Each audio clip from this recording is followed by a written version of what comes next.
നമസ്കാരം. നമ്മൾ ഇന്ന് സംസാരിക്കാൻ പോകുന്നത് ദ ഹിന്ദു പത്രത്തിലെ ഒരു ലേഖനത്തെക്കുറിച്ചാണ്.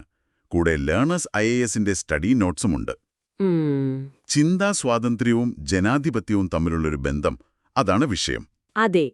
UPC സിവിൽ സർവീസിനും തയ്യാറെടുക്കുന്ന നിങ്ങൾക്കിതെന്തായാലും ശ്രദ്ധിക്കേണ്ട ഒന്നാണ്. തീർച്ചയായും. കാരണം ഈ വിഷയം UPSC പരീക്ഷയുടെ പല ഏരിയയിലും വരും. ഇപ്പോ പ്രിലിംസിനൊരു പക്ഷേ ഡയറക്റ്റ് ചോദ്യം കുറവായിരിക്കും. ഓക്കെ.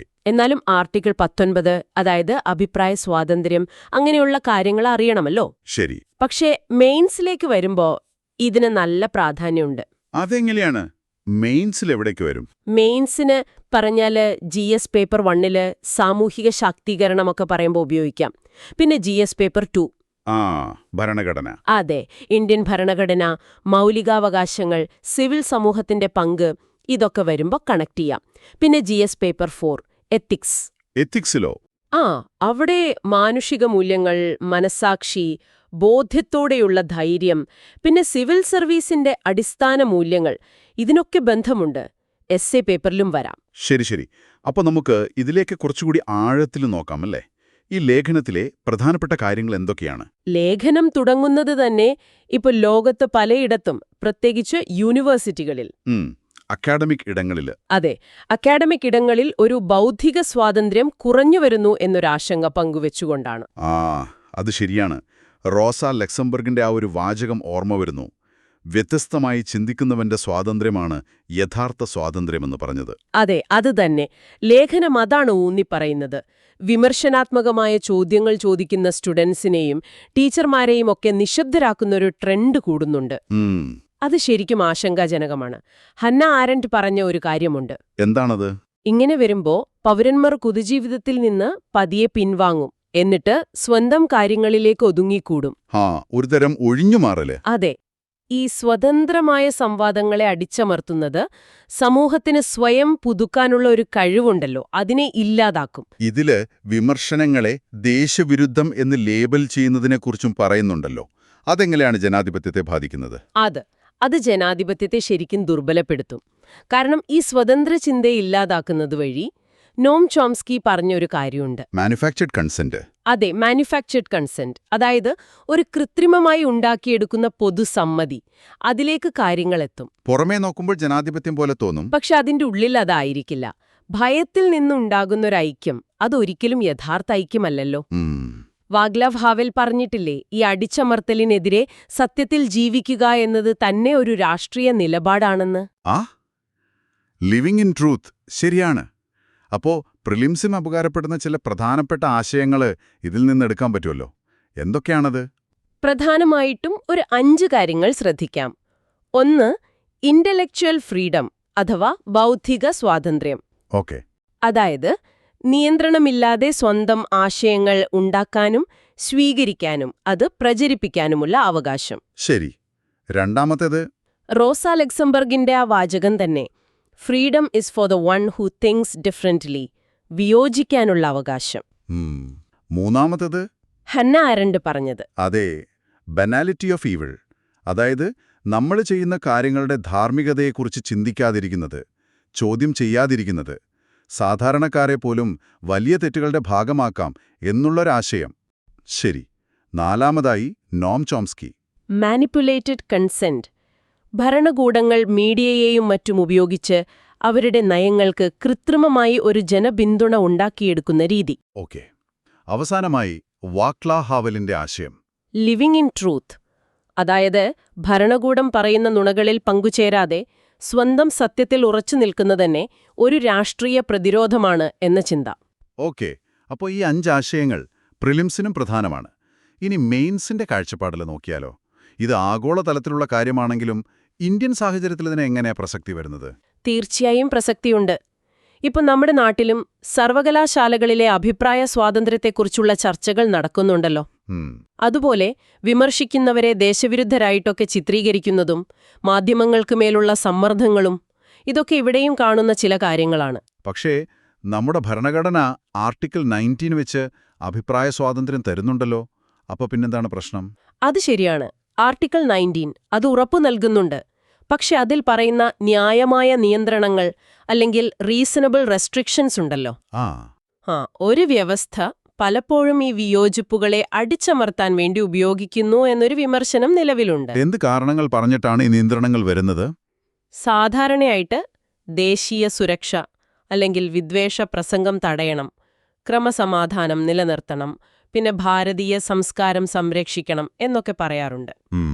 പക്ഷെ ലേഖനം പറയുന്നത് ഇത്തരം നിയന്ത്രണങ്ങൾ ഒരു പരിധി വിടുമ്പോൾ അത് ജനാധിപത്യത്തെ ദുർബലപ്പെടുത്തും, സമൂഹത്തിന്റെ വളർച്ചയെ മുരടിപ്പിക്കും, ഒരു ഭയത്തിന്റെ സംസ്കാരം ഉണ്ടാക്കും എന്നൊക്കെയാണ്. അപ്പൊ എന്താണ് ഇതിനൊരു ബാലൻസ്ഡ് ആയിട്ടുള്ള വഴി? ഒരു ശരിയായ കാഴ്ചപ്പാട് എന്തായിരിക്കും? നോക്കൂ, ന്യായമായ നിയന്ത്രണങ്ങൾ ചിലപ്പോൾ ആവശ്യമായി വരും. പക്ഷെ അത് വിമർശനങ്ങളെ മുഴുവനായി ഇല്ലാതാക്കാൻ വേണ്ടി ആവരുത്. ശരി. രാജ്യദ്രോഹ നിയമം, അതായത് സെഡിഷൻ ലോസ്, അതിന്റെയൊക്കെ ദുരുപയോഗം തടയണം. സർവകലാശാലകൾക്ക് സ്വയംഭരണാവകാശം വേണം, അത് സംരക്ഷിക്കണം. കാരണം അവ സ്വതന്ത്ര ചിന്തയുടെ സ്ഥലങ്ങളാണ്. വിദ്യാഭ്യാസത്തിലും മാറ്റം വരണോ? തീർച്ചയായും. വിദ്യാഭ്യാസത്തിൽ ഈ വിമർശനാത്മക ചിന്ത, ക്രിട്ടിക്കൽ തിങ്കിങ്, അത് പ്രോത്സാഹിപ്പിക്കണം. പിന്നെ നമ്മുടെ മൗലിക അവകാശങ്ങൾ സംരക്ഷിക്കുന്നതിൽ ജുഡീഷ്യറിക്ക് നല്ലൊരു പങ്കുണ്ട്. നമ്മൾ ഓർക്കേണ്ട ഒരു കാര്യം, ഒരു യഥാർത്ഥ ജനാധിപത്യം എന്നു പറയുന്നത് പൗരന്മാരുടെ ശബ്ദത്തിലാണ് നിലനിൽക്കുന്നത്, അല്ലാതെ നിശബ്ദതയിലല്ല. വളരെ ശരിയാണ്. അപ്പോ നമ്മളിന്ന് ചർച്ച ചെയ്ത കാര്യങ്ങൾ വളരെ പ്രധാനപ്പെട്ടതാണ്. ഈ വിഷയത്തെക്കുറിച്ച് നിങ്ങൾ ഓരോരുത്തരും കുറച്ചുകൂടി ആഴത്തിൽ ചിന്തിക്കുമെന്ന് കരുതുന്നു. അതെ. ഇനി നമുക്ക് ദ ഹിന്ദു പത്രത്തിലെ തന്നെ മറ്റൊരു വാർത്തയിലേക്ക് പോകാം. അതിനു മുമ്പൊരു ചോദ്യം മനസ്സിൽ വരുന്നുണ്ട്. ചോദിക്കൂ. ഈ ചിന്താസ്വാതന്ത്ര്യം സംരക്ഷിക്കാൻ ഭരണഘടന നൽകുന്ന ഉറപ്പുകൾ മാത്രം മതിയോ? അതോ പൗരസമൂഹത്തിന്റെ ഒരു നിരന്തരമായ ജാഗ്രത കൂടി ഇതിന് ആവശ്യമില്ലേ? അതൊരു ചിന്തിക്കേണ്ട കാര്യമല്ലേ? നമ്മളിന്ന് പരിശോധിക്കുന്നത് ഇന്ത്യയും യുണൈറ്റഡ് കിങ്ഡമും തമ്മിൽ വരാനിരിക്കുന്ന ഒരു പ്രധാനപ്പെട്ട കരാറിനെക്കുറിച്ചാണ്. ഇന്ത്യ UK സ്വതന്ത്ര വ്യാപാര കരാർ അല്ലേ, FTA? അതെ, ഈ FTA. അപ്പം നമ്മുടെ മുന്നിലുള്ള ഒരു ലേഖനം പറയുന്നത് ഈ കരാറിന് ഇന്ത്യയിലെ ഗ്ലോബൽ കേപ്പബിലിറ്റി സെന്ററുകൾ, അതായത് GCC, ആ മേഖലയിൽ എങ്ങനെയൊക്കെ മാറ്റങ്ങൾ വരുത്താൻ പറ്റുമെന്നാണ്. ശരിയാണ്. ഈ GCC വിഷയം ഇപ്പോൾ വളരെ പ്രധാനപ്പെട്ടതാണ്. നിങ്ങളിപ്പോ ഇന്ത്യയുടെ സാമ്പത്തിക രംഗത്തെക്കുറിച്ചൊക്കെ ശ്രദ്ധിക്കുന്ന ഒരാളാണെങ്കിൽ, അല്ലെങ്കിൽ സിവിൽ സർവീസ് പരീക്ഷയ്ക്ക് തയ്യാറെടുക്കുകയാണെങ്കിൽ ഇത് ഉപകാരപ്പെടും. തീർച്ചയായും. UPSCക്ക് ഇത് വളരെ പ്രസക്തമാണ്. അതെങ്ങനെയാണ് വരുന്നത്? പ്രിലിംസിനും മെയിൻസിനും? പ്രിലിംസിന് നോക്കുവാണെങ്കിൽ ഇന്ത്യൻ എക്കോണമി ഭാഗത്ത്, അതായത് സേവന മേഖല, FDI, പിന്നെ ഈ GCC, FTA ഒക്കെ വരും. ഗവർണൻസിലെ മീറ്റി പോലുള്ള കാര്യങ്ങളും ബന്ധപ്പെട്ടു വരാം. ഓക്കെ. പിന്നെ GS പേപ്പർ 3-ൽ ഇന്ത്യൻ സമ്പദ്വ്യവസ്ഥ, വളർച്ച, തൊഴിൽ, ഉദാരവൽക്കരണം, ഇതിന്റെയൊക്കെ ഭാഗമായിട്ട് ഈ വിഷയം വരും. ശരി. അപ്പോൾ നമുക്ക് കാര്യത്തിലേക്ക് കടക്കാം. ഈ ലേഖനത്തിൽ പറയുന്ന പ്രധാന കണ്ടെത്തലുകൾ എന്തൊക്കെയാണ്? പ്രധാനമായും ഈ വരാനിരിക്കുന്ന FTA ഇരു രാജ്യങ്ങളും തമ്മിലുള്ള സാമ്പത്തിക ബന്ധത്തിൽ വലിയ മാറ്റം കൊണ്ടുവരുമെന്നാണ് പ്രതീക്ഷ. പ്രത്യേകിച്ച് ഈ GCC മേഖലയിൽ. അതെ, കാരണം ഇന്ത്യയിലെ ഈ GCCകൾ അതിവേഗം വളരുകയാണ്. ഇപ്പോൾ ഏകദേശം 1500-ലധികം GCCകളുണ്ട്. 1500-ലധികമോ? അതെ, ഏകദേശം 19 ലക്ഷത്തോളം പേർക്ക് നേരിട്ട് തൊഴിൽ നൽകുന്നുണ്ട് ഈ സെന്ററുകൾ. 19 ലക്ഷം, അതൊരു വലിയ സംഖ്യയാണല്ലോ. വളരെ വലിയ സംഖ്യയാണ്. ഇവിടെ ശ്രദ്ധിക്കേണ്ട ഒരു കാര്യം, പണ്ടത്തെ പോലെയല്ല ബ്രിട്ടീഷ് കമ്പനികൾ ഇന്ത്യയെ ഒരു ബാക്ക് ഓഫീസായി മാത്രം കാണുന്ന രീതി മാറുന്നുണ്ട്. അതെങ്ങനെയാണ് മാറുന്നത്? എന്താണെന്ന് വെച്ചാൽ, ഇപ്പൊ ഗവേഷണം, പുതിയ പ്രോഡക്റ്റ് ഡെവലപ്മെന്റ്, സൈബർ സുരക്ഷ പോലെയുള്ള ഉയർന്ന നിലവാരത്തിലുള്ള ജോലികളിൽ ഇന്ത്യയെ ഒരു തന്ത്രപരമായ പങ്കാളിയായിട്ടാണ് അവർ കാണുന്നത്. വെറും ചെലവ് കുറയ്ക്കാനുള്ള ഒരിടം എന്നതിനപ്പുറത്തേക്ക് ഒരു സ്ട്രാറ്റജിക് പാർട്ട്ണറായിട്ട്. ഓക്കെ. അപ്പോൾ ഈ FTA ഈ ഒരു മാറ്റത്തിന് കൂടുതൽ സഹായകമാകും എന്നാണോ? തീർച്ചയായും. ഈ കരാർ വന്നാൽ നിയമപരമായ തടസ്സങ്ങളൊക്കെ കുറയും. ഇരു രാജ്യങ്ങളിലെയും പ്രൊഫഷണലുകൾക്ക്, വിദഗ്ധർക്ക് അങ്ങോട്ടും ഇങ്ങോട്ടും യാത്ര ചെയ്യാനും ജോലി ചെയ്യാനും എളുപ്പമാകും. അത് നല്ല കാര്യമാണല്ലോ. പിന്നെ ഈ ഡിജിറ്റൽ ഡാറ്റ കൈകാര്യം ചെയ്യുന്ന കാര്യങ്ങളിൽ ഒരു പൊതുവായ മാനദണ്ഡം വരുന്നത്, അതും ഈ GCC മേഖലയുടെ വളർച്ചയെ വേഗത്തിലാക്കാൻ സഹായിക്കും. ശരി. ഈ GCC എന്ന് പറയുമ്പോൾ നമ്മൾ പ്രിലിംസിന്റെ കാര്യം പറഞ്ഞല്ലോ. ചിലപ്പോൾ ആ പദം തന്നെ ചോദിച്ചേക്കാം. എന്താണ് ഈ GCC എന്ന് ഒന്നുകൂടി വ്യക്തമാക്കാമോ? പറയാം. GCC, അതായത് ഗ്ലോബൽ കേപ്പബിലിറ്റി സെന്ററുകൾ. ഇത് വലിയ മൾട്ടിനാഷണൽ കമ്പനികൾ അവരുടെ പല പ്രധാനപ്പെട്ട ബിസിനസ് പ്രവർത്തനങ്ങൾക്കും വേണ്ടി മറ്റു രാജ്യങ്ങളിൽ സ്ഥാപിക്കുന്ന സെന്ററുകളാണ്. പണ്ട് ഇത് കൂടുതലും കോൾ സെന്റർ, ഡാറ്റ എൻട്രി ഒക്കെ ആയിരുന്നെങ്കിലും ഇന്ന് ഗവേഷണം, എഞ്ചിനീയറിംഗ്, അനലിറ്റിക്സ്, ഡിസൈൻ അങ്ങനെ ഉയർന്ന വൈദഗ്ധ്യം വേണ്ട ജോലികൾ ചെയ്യുന്ന തന്ത്രപ്രധാനമായ ഹബ്ബുകളായി മാറിയിട്ടുണ്ട്. ഓക്കെ, അപ്പോ FTAയോ? അതും എളുപ്പത്തിൽ പറഞ്ഞാൽ FTA ഫ്രീ ട്രേഡ് എഗ്രിമെന്റ്, സ്വതന്ത്ര വ്യാപാര കരാർ. രാജ്യങ്ങൾ തമ്മിൽ സാധനങ്ങൾ ഇറക്കുമതി ചെയ്യാനും കയറ്റുമതി ചെയ്യാനുമൊക്കെയുള്ള നികുതി, ടാരിഫ് പോലുള്ള തടസ്സങ്ങൾ കുറയ്ക്കുന്ന ഒരു ഉടമ്പടി. സേവനങ്ങളുടെ കാര്യത്തിലും ഇത് ബാധകമാവാം. ഈ ഡേറ്റ ലോക്കലൈസേഷൻ, ഡബിൾ ടാക്സേഷൻ എന്നൊക്കെ നേരത്തെ സൂചിപ്പിച്ചല്ലോ, അതെന്താണ്? ഡാറ്റ ലോക്കലൈസേഷൻ എന്ന് പറഞ്ഞാൽ ഒരു രാജ്യത്തെ പൗരന്മാരുടെ ഡേറ്റ ആ രാജ്യത്തിനകത്ത് തന്നെ ശേഖരിക്കണം, പ്രോസസ് ചെയ്യണം എന്നുള്ള നിയമം. ചില രാജ്യങ്ങൾക്ക് അങ്ങനെയുള്ള നിർബന്ധങ്ങളുണ്ട്. ഓക്കെ. ഡബിൾ ടാക്സേഷൻ, അത് പേര് സൂചിപ്പിക്കുന്നത് പോലെ തന്നെ ഒരേ വരുമാനത്തിന് 2 രാജ്യങ്ങളിൽ നികുതി കൊടുക്കേണ്ടി വരുന്ന അവസ്ഥ. ഇതൊഴിവാക്കാൻ രാജ്യങ്ങൾ തമ്മിൽ DTAA എന്ന കരാറുകൾ ഉണ്ടാക്കാറുണ്ട്. Double taxation avoidance agreement. ശരി ശരി. അപ്പോ ഈ FTA വഴി ഈ ഡേറ്റ ലോക്കലൈസേഷൻ, ഇരട്ട നികുതി പോലുള്ള പ്രശ്നങ്ങൾ പരിഹരിക്കാൻ സാധ്യതയുണ്ടെന്നാണോ? അതെ, FTA ചർച്ചകളിൽ ഈ കാര്യങ്ങൾക്ക് പ്രാധാന്യം നൽകിയാൽ ഒരു ധാരണയിലെത്താൻ സാധിക്കും. ഇത് GSE പ്രവർത്തനങ്ങൾക്ക് വളരെ സഹായകമാകും. അതോടൊപ്പം കേന്ദ്ര സർക്കാർ ഒരു ദേശീയ GSE ചട്ടക്കൂട്, നാഷണൽ GSE ഫ്രെയിംവർക്ക് കൊണ്ടുവരാൻ ആലോചിക്കുന്നുണ്ട്. അതും നല്ലൊരു കാര്യമാണ്. മെയിൻസ് പരീക്ഷയുടെ കാഴ്ചപ്പാടിൽ നോക്കിയാൽ ഈ GSEകളുടെ വളർച്ച ഇന്ത്യക്ക് എത്രത്തോളം പ്രധാനപ്പെട്ടതാണ്? വളരെ പ്രധാനപ്പെട്ടതാണ്. ഇന്ത്യയുടെ സമ്പദ്വ്യവസ്ഥ കൂടുതലും സേവനങ്ങളെ ആശ്രയിച്ചാണല്ലോ. ഈ GSEകളുടെ വളർച്ച കാണിക്കുന്നത് നമ്മൾ കുറഞ്ഞ വൈദഗ്ധ്യമുള്ള ജോലിയിൽ നിന്ന് ഉയർന്ന വൈദഗ്ധ്യമുള്ള നോളജ് ബേസ്ഡ് ജോലിയിലേക്ക് മാറുന്നു എന്നാണ്. അതൊരു വലിയ മാറ്റമാണ്. അതെ, ഈ FTAയുടെ യഥാർത്ഥ സാധ്യത ശരിക്കും പറഞ്ഞാൽ ഈ സേവന മേഖലയിലെ വളർച്ചയിലാണ്. ഇത് ഇന്ത്യയുടെ ഡെമോഗ്രാഫിക് ഡിവിഡൻഡ്, അതായത് നമ്മുടെ യുവജനങ്ങളുടെ എണ്ണം കൂടുതലുള്ള അവസ്ഥ, അത് ശരിക്കും പ്രയോജനപ്പെടുത്താൻ സഹായിക്കും. ആഗോള മൂല്യശൃംഖലയിൽ, ഗ്ലോബൽ വാല്യൂ ചെയിനിൽ ഇന്ത്യയുടെ സ്ഥാനം മെച്ചപ്പെടുത്താനും ഇതുപകരിക്കും. അപ്പോൾ ഇതിലെ അവസരങ്ങൾ എന്തൊക്കെയാണ്, ചുരുക്കി പറഞ്ഞാൽ? അവസരങ്ങൾ: 1. ഉയർന്ന മൂല്യമുള്ള സേവനങ്ങളുടെ ഒരു ഹബ്ബായി ഇന്ത്യക്ക് മാറാം. 2. കൂടുതൽ നല്ല തൊഴിലവസരങ്ങളുണ്ടാകും. 3. വിദേശ നിക്ഷേപം FDI വർദ്ധിക്കും. 4. പുതിയ സാങ്കേതിക വിദ്യകളും വൈദഗ്ധ്യവും ഇങ്ങോട്ട് വരും. കൊള്ളാം. എന്നാൽ ഇതിന് വെല്ലുവിളികളും ഉണ്ടാവുമല്ലോ? ഉണ്ടാകും. ഏറ്റവും പ്രധാനം ഞാൻ നേരത്തെ സൂചിപ്പിച്ച പോലെ ഈ ഉയർന്ന ജോലികൾക്കാവശ്യമായ വൈദഗ്ധ്യമുള്ള ആളുകളുടെ കുറവ്, ടാലന്റ് ഗ്യാപ്പ്. ശരിയാണ്. വികസനം വരുന്നത് ചിലപ്പോ പ്രശ്നമാവാം. അടിസ്ഥാന സൗകര്യ വികസനം, പ്രത്യേകിച്ച് ടയർ 2, ടയർ 3 നഗരങ്ങളിൽ, അതും ഒരു വെല്ലുവിളിയാണ്. അപ്പൊ മുന്നോട്ടു പോകുമ്പോൾ എന്താണ് ശ്രദ്ധിക്കേണ്ടത്, ഈ FTA ചർച്ചകളിലും അല്ലാതെയും? FTAയിൽ ഈ പ്രൊഫഷണലുകളുടെ സഞ്ചാരം എളുപ്പമാക്കുന്നതിനും ഡാറ്റ കൈകാര്യം ചെയ്യുന്നതിനും നികുതി ഒഴിവാക്കുന്നതിനും ഊന്നൽ നൽകണം. അതോടൊപ്പം ഒരു ദേശീയ GCC നയം വേഗത്തിൽ നടപ്പാക്കണം. പിന്നെ നൈപുണ്യ വികസനം, സ്കിൽ ഡെവലപ്മെന്റ്. ടയർ 2, ടയർ 3 നഗരങ്ങളിൽ നല്ല അടിസ്ഥാന സൗകര്യം ഒരുക്കണം. ഇതൊക്കെ ചെയ്താൽ ഈ അവസരം നമുക്ക് നന്നായി മുതലെടുക്കാൻ പറ്റും. വളരെ നന്നായി. ഈ വിഷയം നമ്മളിപ്പോൾ വിശദമായി തന്നെ ചർച്ച ചെയ്തു. ഇന്ത്യ UK FTAയും GCC മേഖലയും തമ്മിലുള്ള ബന്ധം, അതിലെ സാധ്യതകൾ, വെല്ലുവിളികളൊക്കെ നമ്മൾ നോക്കി. അതെ, ഇന്ത്യയുടെ സേവന മേഖലയുടെ ഭാവിയെ സംബന്ധിച്ച് വളരെ പ്രധാനപ്പെട്ട ഒരു വിഷയമാണിത്. തീർച്ചയായും. ഇനി നമുക്ക് ദി ഹിന്ദു പത്രത്തിൽ നിന്നുള്ള മറ്റൊരു പ്രധാന വാർത്തയിലേക്ക് കടക്കാം. നമസ്കാരം. നമ്മളിന്ന് കുറച്ചുകൂടി ആഴത്തിൽ നോക്കാൻ പോകുന്നത് നിങ്ങൾ നേരത്തെ തന്ന ആ ലേഖനങ്ങളെക്കുറിച്ചാണ്. അതായത് ഇന്ത്യയും ബഹുമുഖ ലോകക്രമവും, പശ്ചിമേഷ്യൻ നയം. അപ്പോ ഈ പശ്ചിമേഷ്യയിൽ നടക്കുന്ന കാര്യങ്ങളൊക്കെ ഇന്ത്യയുടെ ആ വലിയ ലക്ഷ്യങ്ങളിലെ അതിനെങ്ങനെയാണ് ഭാവിക്കുന്നത് എന്ന് നമുക്കൊന്ന് നോക്കാം.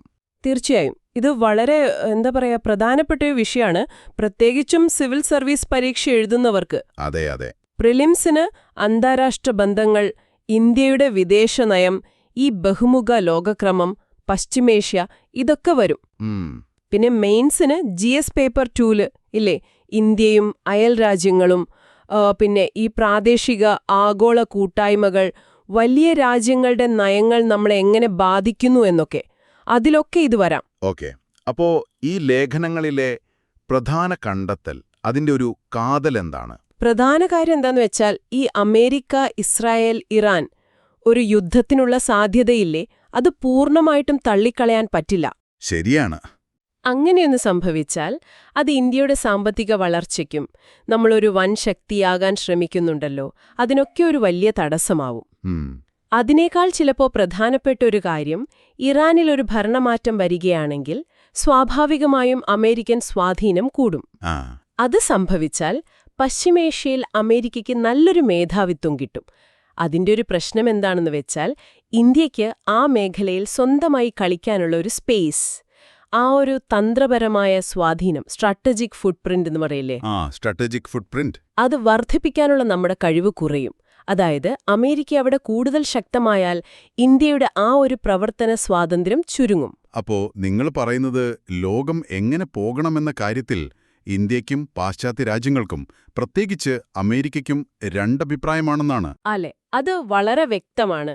ഒരു അടിസ്ഥാനപരമായ വ്യത്യാസം അവിടെയുണ്ട്. ഇന്ത്യയ്ക്ക് വേണ്ടത് ഒരു ബഹുമുഖ ലോകക്രമമാണ്, അതായത് മൾട്ടിപോളാർ വേൾഡ് ഓർഡർ. പല ശക്തികൾ. അതെ, പല ശക്തി കേന്ദ്രങ്ങൾ. പക്ഷെ പാശ്ചാത്യർ, പ്രത്യേകിച്ച് അമേരിക്ക, അവർക്ക് ഇപ്പോഴുള്ള ആ ഒരു മേൽക്കൈ അത് വിട്ടുകളയാൻ താൽപ്പര്യമില്ല. അത് നിലനിർത്താൻ നോക്കുന്നു. അതെ, നമ്മളത് കണ്ടതാണല്ലോ. റഷ്യൻ എണ്ണ വാങ്ങിയപ്പോൾ അമേരിക്ക ഉപരോധമെന്ന് പറഞ്ഞു. ഭീഷണി മുഴക്കി. പിന്നെ റഷ്യൻ യുദ്ധക്കപ്പൽ ഇന്ത്യ കമ്മീഷൻ ചെയ്തപ്പോൾ ബ്രിട്ടീഷ് മീഡിയ വിമർശിച്ചു. അപ്പൊ ആ വ്യത്യാസം അവിടെയുണ്ട്. ഇന്ത്യയെ സംബന്ധിച്ചിടത്തോളം ഈ ബഹുമുഖ ലോകം എന്നത് നമ്മുടെ വിദേശ നയത്തിന്റെ ഒരു അടിത്തറയാണ്. ചിലപ്പോ ഈ ചൈനയെ നേരിടുന്നതിനേക്കാളും പ്രാധാന്യം പോലും ഇന്ത്യ ഇതിനു കൊടുക്കുന്നുണ്ട്. ശരിയാണ്. അതുകൊണ്ട് തന്നെ ഇന്ത്യ പൂർണ്ണമായിട്ടും ഒരു പാശ്ചാത്യ ചേരിയിലേക്ക് പോകാൻ സാധ്യത കുറവാണ്. ഈ ചർച്ചയിൽ നമ്മൾ ചില വാക്കുകൾ ഉപയോഗിച്ചല്ലോ, ബഹുമുഖ ലോകക്രമം, തന്ത്രപരമായ സ്വാധീനം എന്നൊക്കെ. അതൊന്ന് സാധാരണക്കാർക്ക് മനസ്സിലാക്കാനൊന്ന് പറയാമോ? പറയാം. ഈ ലോകക്രമം എന്ന് പറയുമ്പോൾ പ്രധാനമായും 3 എണ്ണമാണ്. ഒന്ന്, ഏകധ്രുവം, യൂണിപോളർ.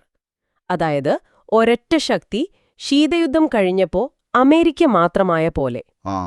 പിന്നെ ദ്വിധ്രുവം, ബൈപോളർ. 2 പ്രധാന ശക്തികൾ, ശീതയുദ്ധകാലത്ത് അമേരിക്കയും സോവിയറ്റ് യൂണിയനും. പിന്നെയുള്ളതാണ് ബഹുധ്രുവം, മൾട്ടിപോളർ. അവിടെയാണ് പല രാജ്യങ്ങൾക്കും സ്വാധീനമുള്ളത്. അതാണ് ഇന്ത്യ ആഗ്രഹിക്കുന്നത്. ഇനി ഈ തന്ത്രപരമായ സ്വാധീനം, സ്ട്രാറ്റജിക് ഫുട്പ്രിന്റ് എന്ന് വെച്ചാൽ, ഒരു പ്രത്യേക മേഖലയിൽ ഒരു രാജ്യത്തിന് രാഷ്ട്രീയമായും സാമ്പത്തികമായും സൈനികമായുമൊക്കെ ഇടപെടാനും സ്വാധീനം ചെലുത്താനുമുള്ള ഒരു കഴിവില്ലേ, അതാണ്. അപ്പോൾ ഈ ഹെഗമോൺ എന്ന വാക്കോ, അത് ഈ ഏകധ്രുവത്തിലെ ആളാണോ? ഓട്ടോണോമി എന്ന ആശയം വരുന്നത്. അതായത് മറ്റാരുടെയും ഒരു പ്രഷറുമില്ലാതെ സ്വന്തം താൽപ്പര്യം നോക്കി സ്വതന്ത്രമായി തീരുമാനമെടുക്കാനും വിദേശനയം കൊണ്ടുപോകാനുമുള്ള കഴിവ്. സ്വന്തം നിലപാട്. അതെ, സ്വന്തം നിലപാട്. ഇത് മെയിൻസ് പരീക്ഷ വെച്ച് നോക്കുമ്പോൾ ഈ ലേഖനങ്ങൾ എങ്ങനെയാണ് പ്രസക്തമാകുന്നത്? ഇന്ത്യയുടെ പശ്ചിമേഷ്യൻ നയത്തെ ഇതെങ്ങനെയാണ് കാണുന്നത്? അത് പ്രധാനപ്പെട്ട ഒരു ചോദ്യമാണ്. കാരണം ഈ ലേഖനങ്ങൾ ഇന്ത്യയുടെ പശ്ചിമേഷ്യൻ നയത്തെ കാണുന്നത് വെറും എണ്ണ ഇറക്കുമതി ചെയ്യാനോ അല്ലെങ്കിൽ അവിടെയുള്ള പ്രവാസികളെ സംരക്ഷിക്കാനോ മാത്രമുള്ള ഒന്നായിട്ടല്ല. അതിനപ്പുറം. അതെ, അതിനപ്പുറം ലോകം എങ്ങനെയായിരിക്കണം എന്ന ഇന്ത്യയുടെ ഒരു വലിയ കാഴ്ചപ്പാടില്ലേ, അതിന്റെ ഭാഗമായിട്ടാണ് ഇതിനെ കാണുന്നത്. അമേരിക്കയുടെ പൂർണ്ണ നിയന്ത്രണത്തിലുള്ളൊരു പശ്ചിമേഷ്യ വന്നാൽ അത് ഇന്ത്യയുടെ ആ ഒരു പ്രവർത്തന സ്വാതന്ത്ര്യം കുറയ്ക്കും. ശരിയാണ്. അതുകൊണ്ട് ഇറാൻ പോലെയുള്ള കുറച്ചുകൂടി സ്വതന്ത്രമായി നിൽക്കുന്ന രാജ്യങ്ങൾ അവിടെ ഉള്ളത്, ഒരു അധികാര സന്തുലിതാവസ്ഥ ഉള്ളത്, അതാണ് ഇന്ത്യക്ക് നല്ലത്. അതുകൊണ്ടാണ് നമ്മൾ ഇസ്രായേലുമായും ഇറാനുമായും ഒരേ സമയം ഒരേ സമയം ബന്ധം പുലർത്താൻ ശ്രമിക്കുന്നത്. അതുകൊണ്ടാണ്. പക്ഷെ അത് അത്ര എളുപ്പമുള്ള കാര്യമല്ല കേട്ടോ, വലിയ വെല്ലുവിളിയാണ്. തീർച്ചയായും. ഒരേ സമയം ശത്രുക്കളുമായിട്ട് നല്ല ബന്ധം കൊണ്ടുപോകുക എന്നത് ബുദ്ധിമുട്ടാണ്. അപ്പോ ഈ ബഹുമുഖ ലോകമെന്ന ഇന്ത്യയുടെ നിലപാടിന്റെ ഗുണങ്ങൾ എന്തൊക്കെയാണ്, അതിന്റെ വെല്ലുവിളികളോ? ഗുണങ്ങൾ പലതുമുണ്ട്. ഒന്ന്, ഈ പറഞ്ഞ സ്ട്രാറ്റജിക് ഓട്ടോണമി, തന്ത്രപരമായ സ്വയം ഭരണാവകാശം കിട്ടും. പിന്നെ പലരുമായി ബന്ധമുള്ളതുകൊണ്ട് വിലപേശാനുള്ള ശേഷി കൂടും. മാറുന്ന ലോക യാഥാർത്ഥ്യത്തെ അത് കാണിക്കുന്നുണ്ട്. ഒരു രാജ്യം മാത്രം കാര്യങ്ങൾ തീരുമാനിക്കുന്നത് തടയാനും ഇത് നല്ലതാണ്. ശരി. വെല്ലുവിളികൾ. ഒന്ന്, പാശ്ചാത്യ രാജ്യങ്ങളുമായി ചിലപ്പോൾ അഭിപ്രായ വ്യത്യാസമുണ്ടാകും. റഷ്യയുടെ കാര്യത്തിൽ നമ്മളത് കണ്ടു. കണ്ടതാണ്. പിന്നെ പ്രതിസന്ധി ഘട്ടങ്ങളിൽ ആരുടെ കൂടെയും ചേരാതെ ഒറ്റയ്ക്ക് നിന്നാൽ ചിലപ്പോൾ ഒറ്റപ്പെട്ടു പോയേക്കാം. അതുമൊരു സാധ്യതയാണ്. പിന്നെ നേരത്തെ പറഞ്ഞ പോലെ ഈ ഇസ്രയേലും ഇറാനും പോലെയുള്ള ശത്രു രാജ്യങ്ങളുമായി ഒരേ സമയം നല്ല ബന്ധം കൊണ്ടുപോകുന്നത് അത് വളരെ സങ്കീർണമാണ്. അപ്പോൾ മുന്നോട്ടെങ്ങനെയാണ്? ഇന്ത്യ എന്താണ് ചെയ്യേണ്ടത്? ഇന്ത്യ എന്താ പറയുക, ഈ ബഹുമുഖ കാഴ്ചപ്പാട് നമ്മൾ കൂടുതൽ ഉറക്കെ പറയണം ലോകത്തോട്. നമ്മുടെ സാമ്പത്തിക ശക്തി വളരുകയാണല്ലോ, അതിനെ നയതന്ത്രപരമായിട്ട് നന്നായി ഉപയോഗിക്കണം. നമ്മളെപ്പോലെ ചിന്തിക്കുന്ന മറ്റു രാജ്യങ്ങളുമായിട്ട് സഹകരിക്കണം. ബ്രിക്സ് പോലെയുള്ള കൂട്ടായ്മകൾ. ശരിയാണ്. വളരെ ആഴത്തിലുള്ളൊരു വിശകലനം തന്നെ. ഇന്ത്യയുടെ വിദേശ നയത്തിലെ ഈ പല അടരുകളും ലക്ഷ്യങ്ങളുമൊക്കെ ഇതിൽ വ്യക്തമായി. ലോകവേദിയിൽ തൻ്റെതായൊരിടം കണ്ടെത്താനുള്ള ഇന്ത്യയുടെ ഈ ശ്രമം എത്രത്തോളം സങ്കീർണമാണെന്നും വെല്ലുവിളി നിറഞ്ഞതാണെന്നും ഇതിൽ നിന്നും മനസ്സിലാകുന്നുണ്ട്. അപ്പോൾ നിങ്ങൾക്ക് ചിന്തിക്കാനായൊരു ചോദ്യം: ഈ ബഹുമുഖ ലോകമെന്ന സ്വപ്നം അതൊരു യാഥാർത്ഥ്യമാകാൻ ഇന്ത്യ ഇനിയും എത്ര ദൂരം പോകേണ്ടി വരും? എന്തൊക്കെ വെല്ലുവിളികൾ മറികടക്കേണ്ടി വരും? നമുക്ക് ദ ഹിന്ദു പത്രത്തിലെ അടുത്ത പ്രധാന വാർത്തയിലേക്ക് കടക്കാം. നമസ്കാരം. ഇന്ന് നമ്മൾ സംസാരിക്കുന്നത് ഇന്ത്യയിലെ വോട്ട് ചെയ്യാനുള്ള അവകാശത്തെക്കുറിച്ചാണ്. അതായത്, നമുക്ക് വോട്ട് ചെയ്യാനുള്ള ഈ അവകാശം അത് നമ്മുടെ ഭരണഘടന തന്നെ ഉറപ്പുതരുന്ന ഒന്നാണോ, അതോ വെറുമൊരു നിയമം വഴി കിട്ടുന്ന ഒന്നാണോ? ഇത് വളരെ പ്രധാനപ്പെട്ട ഒരു ചോദ്യമാണ്. ഈയിടെയായിട്ട് വീണ്ടും ഈ ചർച്ച ഉയർന്നു വന്നിട്ടുണ്ട്. അതെ. അപ്പോ നമ്മളിന്ന് ഇതിന്റെ കുറച്ച് ഉള്ളിലേക്ക് കടന്നുനോക്കാൻ പോവുകയാണ്. തീർച്ചയായും. പ്രത്യേകിച്ച് നിങ്ങൾ UPSC പരീക്ഷകൾക്ക് തയ്യാറെടുക്കുന്നവരാണെങ്കിൽ ഇത് വളരെ പ്രധാനപ്പെട്ടതാണ്. അതെങ്ങനെ? ഇത് പ്രിലിംസില് ഇന്ത്യൻ പോളിറ്റി ഗവേണൻസ് ഭാഗത്ത് വരാം. ഈ അവകാശങ്ങളുടെ തരംതിരിവ്, പിന്നെ മൗലിക അവകാശങ്ങൾ, ആർട്ടിക്കിൾ 326, ഈ ജനപ്രാതിനിധ്യ നിയമങ്ങൾ, RP ആക്ട്, അതുപോലെ പ്രധാനപ്പെട്ട കോടതി വിധികൾ, ഇതൊക്കെ ചോദിക്കാം. ശരി. മെയിൻസിലോ? മെയിൻസില് GS പേപ്പർ 2ല് ഇന്ത്യൻ ഭരണഘടന, ഈ RP ആക്ടിന്റെ സവിശേഷതകൾ, അധികാര വിഭജനം, ഇതിനൊക്കെ കീഴില് ഈ വിഷയം വരാൻ സാധ്യതയുണ്ട്. ഓക്കെ. അപ്പോ നമുക്ക് വിഷയത്തിലേക്ക് കടക്കാം അല്ലേ? ഈയിടെ ബീഹാറിലെ വോട്ടർ പട്ടികയുമായി ബന്ധപ്പെട്ടൊരു കേസ് വന്നപ്പോഴാണല്ലോ ഈ ചോദ്യം വീണ്ടും സുപ്രീം കോടതിയുടെ മുന്നിലെത്തിയത്. എന്താണ് അവിടെ പ്രധാനമായും ഉണ്ടായത്? അതെ, ആ കേസ് പരിഗണിക്കുമ്പോഴാണ് ഈ പഴയ സംവാദം വീണ്ടും ചൂടുപിടിച്ചത്. പ്രധാനമായും 3 സാധ്യതകളാണ് കോടതിക്ക് മുന്നിലുള്ളത്. ഒന്ന്, ഇതൊരു മൗലികാവകാശമാണോ? Fundamental right. അതെ. അല്ലെങ്കിൽ ഇതൊരു ഭരണഘടനാപരമായ അവകാശമാണോ? അതായത് ഭരണഘടനയിൽ തന്നെയുള്ള പക്ഷേ മൗലികമല്ലാത്തൊരവകാശം. ഓക്കെ. മൂന്നാമത്തേത്, ഇതൊരു നിയമപരമായ അവകാശം മാത്രമാണോ? അതായത് പാർലമെന്റ് പാസാക്കിയ ഒരു നിയമം വഴി കിട്ടുന്നത്. ഇതിലേതാണ് ശരിയെന്നതാണ് തർക്കം. അതെ. കാരണം ഭരണഘടനയുടെ ആർട്ടിക്കിൾ 326 നോക്കിയാൽ 18 വയസ്സ് കഴിഞ്ഞ എല്ലാ പൗരന്മാർക്കും വോട്ടവകാശം ഉറപ്പു നൽകുന്നുണ്ട്. പക്ഷേ ഈ അവകാശത്തെ നിയന്ത്രിക്കുന്നതും ഇതിന്റെ നടത്തിപ്പും അയോഗ്യതയുമൊക്കെ വരുന്നത് 1950ലെയും 1951ലെയും ജനപ്രാതിനിധ്യ നിയമങ്ങൾ RP ആക്ട് വഴിയാണ്. ഓഹോ. അപ്പോ ഭരണഘടന പറയുന്നു, നിയമം നടപ്പാക്കുന്നു. അപ്പോൾ ഇപ്പോഴത്തെ ഒരു സ്ഥിതി എന്താണ്? കോടതികൾ മുൻപ് ഇതിനെ എങ്ങനെയാണ് കണ്ടിട്ടുള്ളത്? ഒരു വ്യക്തത വന്നിട്ടുണ്ടോ? അവിടെയാണൊരു സങ്കീർണതയുള്ളത്. കുൽദീപ് നായർ കേസ് അത് 2006ലായിരുന്നു. പിന്നെ ഈ അടുത്ത കാലത്ത് വന്ന അനൂപ് ബരൻവാൽ കേസ് 2023ല്. ഇതിലൊക്കെയുള്ള ഭൂരിപക്ഷ വിധികൾ പറയുന്നത് വോട്ടവകാശം ഒരു നിയമപരമായ അവകാശം, സ്റ്റാറ്റ്യൂട്ടറി റൈറ്റ് മാത്രമാണ് എന്നാണ്. സ്റ്റാറ്റ്യൂട്ടറി റൈറ്റ്, അതായത് നിയമം ഉണ്ടാക്കിയ അവകാശം. അതെ, RP ആക്ട് ഉള്ളതുകൊണ്ട് കിട്ടുന്ന അവകാശം എന്ന്. പക്ഷേ എല്ലാ ജഡ്ജിമാരും അങ്ങനെയല്ല ചിന്തിച്ചത്. ഓഹോ. ചില ന്യായാധിപന്മാര് ഇതിനെ ഒരു ഭരണഘടനാപരമായ അവകാശമായി തന്നെ കണ്ടിട്ടുണ്ട്. കാരണം അതിന്റെ ഉറവിടം ഭരണഘടനയാണല്ലോ. ആർട്ടിക്കിൾ 326. അതെ. മറ്റു ചിലർ ഇതിനെ ആർട്ടിക്കിൾ 19(1)(a), അതായത് അഭിപ്രായ സ്വാതന്ത്ര്യം, അതിന്റെ ഒരു ഭാഗമായിട്ട് കണ്ടിട്ടുണ്ട്. വോട്ട് ചെയ്യുന്നത് ഒരു അഭിപ്രായ പ്രകടനമാണല്ലോ. ശരിയാണ്. അതുപോലെ നമ്മുടെ ഭരണഘടനയുടെ അടിസ്ഥാന ഘടനയുടെ ഭാഗമാണ് സ്വതന്ത്രവും നീതിയുക്തവുമായ തിരഞ്ഞെടുപ്പ്. അതിന് വോട്ടവകാശം കൂടിയേ തീരുമെന്നും ചിലർ വാദിച്ചു. അപ്പോൾ പല അഭിപ്രായങ്ങളും നിലവിലുണ്ട്. ഈ ചർച്ച ശരിക്കും മനസ്സിലാക്കാൻ ഈ പറഞ്ഞ മൗലികാവകാശം, ഭരണഘടനാപരമായ അവകാശം, നിയമപരമായ അവകാശം, ഇത് തമ്മിലുള്ള വ്യത്യാസം ഒന്നറിയണമല്ലോ. അതൊന്ന് ലളിതമായി പറയാമോ? പറയാം. അത് പ്രധാനമാണ്. നിങ്ങൾ ഓർത്തിരിക്കേണ്ടത് 3 കാര്യങ്ങളാണ്. 1. മൗലികാവകാശങ്ങൾ, ഫണ്ടമെന്റൽ റൈറ്റ്സ്. ഇത് ഭരണഘടനയുടെ 3-ാം ഭാഗത്ത് ഉറപ്പ് നൽകുന്നവയാണ്. ഇത് ലംഘിച്ചാലോ? ലംഘിച്ചാൽ നിങ്ങൾക്ക് ആർട്ടിക്കിൾ 32 പ്രകാരം നേരിട്ട് സുപ്രീം കോടതിയെയോ ആർട്ടിക്കിൾ 226 പ്രകാരം ഹൈക്കോടതിയെയോ സമീപിക്കാം. ഏറ്റവും ശക്തമായ അവകാശങ്ങൾ. ഓക്കെ. രണ്ടാമത്തേത്? രണ്ടാമത്തേതാണ് ഭരണഘടനാപരമായ അവകാശങ്ങൾ, കോൺസ്റ്റിറ്റ്യൂഷണൽ റൈറ്റ്സ്. ഇവയും ഭരണഘടനയിൽ തന്നെയുണ്ട്, പക്ഷെ 3-ാം ഭാഗത്തിന് പുറത്താണ്. ഒരു ഉദാഹരണം? ഉദാഹരണം, ആർട്ടിക്കിൾ 300A പ്രകാരമുള്ള സ്വത്തവകാശം. മുമ്പത് മൗലിക അവകാശമായിരുന്നു, ഇപ്പോഴൊരു ഭരണഘടനാപരമായ അവകാശമാണ്. ഇതിനും നിയമ പരിരക്ഷയുണ്ടോ? ഉണ്ട്. പക്ഷെ മൗലിക അവകാശങ്ങൾ ലംഘിക്കുമ്പോൾ കിട്ടുന്ന അതേ രീതിയിലുള്ള പരിഹാരം എപ്പോഴും ഇതിന് കിട്ടണമെന്നില്ല. ശരി. ഇനി മൂന്നാമത്തേത്? മൂന്നാമത്തേതാണ് നിയമപരമായ അവകാശങ്ങൾ, സ്റ്റാറ്റ്യൂട്ടറി അല്ലെങ്കിൽ ലീഗൽ റൈറ്റ്സ്.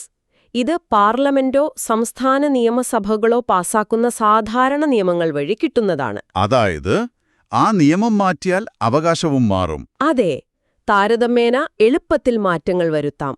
വോട്ടവകാശം ഈ ഗണത്തിൽ പെടുത്താമോ എന്നതാണ് ഇപ്പോഴത്തെ തർക്കം. അപ്പോ ഈ വോട്ടവകാശത്തിന്റെ കാര്യത്തിൽ ആർട്ടിക്കിൾ 326ന്റെ റോൾ എന്താണ്? ആർട്ടിക്കിൾ 326 സാർവത്രിക പ്രായപൂർത്തി വോട്ടവകാശം ഉറപ്പു നൽകുന്നത്. അതായത് 18 വയസ്സ് കഴിഞ്ഞ് മറ്റ് അയോഗ്യതകളൊന്നും ഇല്ലാത്ത എല്ലാ ഇന്ത്യൻ പൗരന്മാർക്കും ജാതി, മതം, ലിംഗഭേദം, വർഗം ഇതൊന്നും നോക്കാതെ വോട്ട് ചെയ്യാൻ അവകാശം നൽകുന്നു. ഇതൊരു വലിയ കാര്യമാണല്ലോ. തീർച്ചയായും. പക്ഷേ ഈ അവകാശം എങ്ങനെ പ്രാവർത്തികമാക്കണം? വോട്ടർ പട്ടിക എങ്ങനെ ഉണ്ടാക്കണം? ആർക്കൊക്കെയാണ് അയോഗ്യത? തെരഞ്ഞെടുപ്പ് എങ്ങനെ നടത്തണം? ഈ കാര്യങ്ങളൊക്കെ വിശദമാക്കുന്നത് നേരത്തെ പറഞ്ഞ RP ആക്ടുകളാണ്. 1950ലെയും 51ലെയും? അതെ. 1950ലെ ആക്ട് പ്രധാനമായും വോട്ടർ പട്ടിക തയ്യാറാക്കൽ, യോഗ്യതകൾ എന്നിവയെക്കുറിച്ചാണ്. 1951ലെ ആക്ട് തെരഞ്ഞെടുപ്പ് നടത്തിപ്പ്, സ്ഥാനാർത്ഥികളുടെ അയോഗ്യതകൾ, തെരഞ്ഞെടുപ്പ് കുറ്റകൃത്യങ്ങൾ എന്നിവയെക്കുറിച്ചും പറയുന്നു. ഓക്കെ. ഇനി നമുക്ക് മെയിൻസ് പരീക്ഷയുടെ കാഴ്ചപ്പാടിലേക്ക് വരാം. ഈ അവകാശത്തെ എങ്ങനെ തരംതിരിക്കുന്നു? അതായത് നിയമപരമെന്നോ ഭരണഘടനാപരമെന്നോ? ഇത് എന്ത് പ്രത്യാഘാതമാണുണ്ടാക്കുന്നത്? എന്തുകൊണ്ടാണ് ഈ തരംതിരിവ് ഇത്ര പ്രധാനമായി മാറുന്നത്? ഇത് വളരെ നിർണായകമായൊരു പോയിന്റാണ്. കാരണം ഇതിനെ വെറുമൊരു നിയമപരമായ അവകാശം ആയി മാത്രം കണ്ടാൽ എന്താ സംഭവിക്കുക? പാർലമെന്റിന് മാറ്റങ്ങൾ വരുത്താൻ എളുപ്പമാവോ? അതെ. പാർലമെന്റിന് ഒരു സാധാരണ നിയമനിർമ്മാണം വഴി, അതായത് കേവല ഭൂരിപക്ഷത്തോടെ ഈ അവകാശത്തിൽ നിയന്ത്രണങ്ങൾ കൊണ്ടുവരാനോ ചിലപ്പോൾ മാറ്റങ്ങൾ വരുത്താനോ സാധിക്കും. എന്നാൽ ഭരണഘടനാപരമായ അവകാശമാണെങ്കിലോ? അതാണെങ്കിൽ അതിന് കൂടുതൽ സംരക്ഷണം ലഭിക്കും. ഭരണഘടനാ ഭേദഗതി ചെയ്യാനുള്ള നടപടിക്രമങ്ങൾ ആവശ്യമായി വരും. അത് കൂടുതൽ സങ്കീർണമാണ്. സർക്കാരിന് തോന്നിയ പോലെ ഇതിൽ കൈകടത്താൻ പറ്റില്ല. അവകാശത്തിന് കൂടുതൽ സ്ഥിരതയും ഉറപ്പുമുണ്ടാകും. അപ്പോ നിലവിൽ ഭൂരിപക്ഷം ഇതിനെ നിയമപരമായ അവകാശമായി കാണുന്നതിന്റെ യുക്തി എന്താണ്? എന്തുകൊണ്ട് കോടതികൾ അങ്ങനെ പറയുന്നു? പ്രധാനമായും 2 കാരണങ്ങൾ പറയാം. ഒന്ന്, ഈ അവകാശത്തിന്റെ വിശദാംശങ്ങൾ, അതായത് എങ്ങനെ വോട്ട് ചെയ്യാം, എവിടെ രജിസ്റ്റർ ചെയ്യണം തുടങ്ങിയ കാര്യങ്ങൾ വരുന്നത് RP ആക്ട് പോലുള്ള നിയമങ്ങളിൽ നിന്നാണ്. ആർട്ടിക്കിൾ 326 ഒരു തത്വം പറഞ്ഞുവെക്കുന്നു, പക്ഷെ പ്രായോഗിക രൂപം നൽകുന്നത് നിയമങ്ങളാണ്. ശരി. രണ്ടാമത്തെ കാരണം? രണ്ടാമതായി, തിരഞ്ഞെടുപ്പ് പ്രക്രിയയുടെ സുഗമമായ നടത്തിപ്പിന് ചിലപ്പോൾ ചില നിയന്ത്രണങ്ങൾ ആവശ്യമായി വരും. ഉദാഹരണത്തിന്, ചില പ്രത്യേക കേസുകളിലെ തടവുകാർക്ക് വോട്ട് നിഷേധിക്കുന്നത് പോലുള്ളവ. ഇതൊരു നിയമപരമായ അവകാശമാകുമ്പോൾ സർക്കാരിന് അത്തരം നിയന്ത്രണങ്ങൾ ഏർപ്പെടുത്താൻ നിയമം വഴി സാധിക്കും. മനസ്സിലായി. എന്നാൽ മറുവശത്ത് ഇത് ഭരണഘടനാപരമായ അവകാശം തന്നെയാണെന്ന് വാദിക്കുന്നവരുണ്ടല്ലോ. അവരുടെ പ്രധാന വാദങ്ങൾ എന്തൊക്കെയാണ്? അവരുടെ ഏറ്റവും പ്രധാനപ്പെട്ട വാദം ഈ അവകാശത്തിന്റെ ഉറവിടം ഭരണഘടനയാണ്, ആർട്ടിക്കിൾ 326 നിയമങ്ങൾ ഇതിനെ നിയന്ത്രിക്കുക മാത്രമാണ് ചെയ്യുന്നത്, അവകാശത്തെ സൃഷ്ടിക്കുകയല്ല. അപ്പോൾ നിയമം ഒരു ടൂൾ മാത്രമാണ്? അതെ, ഒരു നടപ്പാക്കാനുള്ള ഉപകരണം. രണ്ടാമതായി, വോട്ട് ചെയ്യുന്നതൊരു വ്യക്തിയുടെ രാഷ്ട്രീയപരമായ അഭിപ്രായ പ്രകടനമാണ്. അത് ആർട്ടിക്കിൾ 19(1)(a) ഉറപ്പു നൽകുന്ന അഭിപ്രായ സ്വാതന്ത്ര്യത്തിന്റെ ഭാഗമായി കണക്കാക്കണം.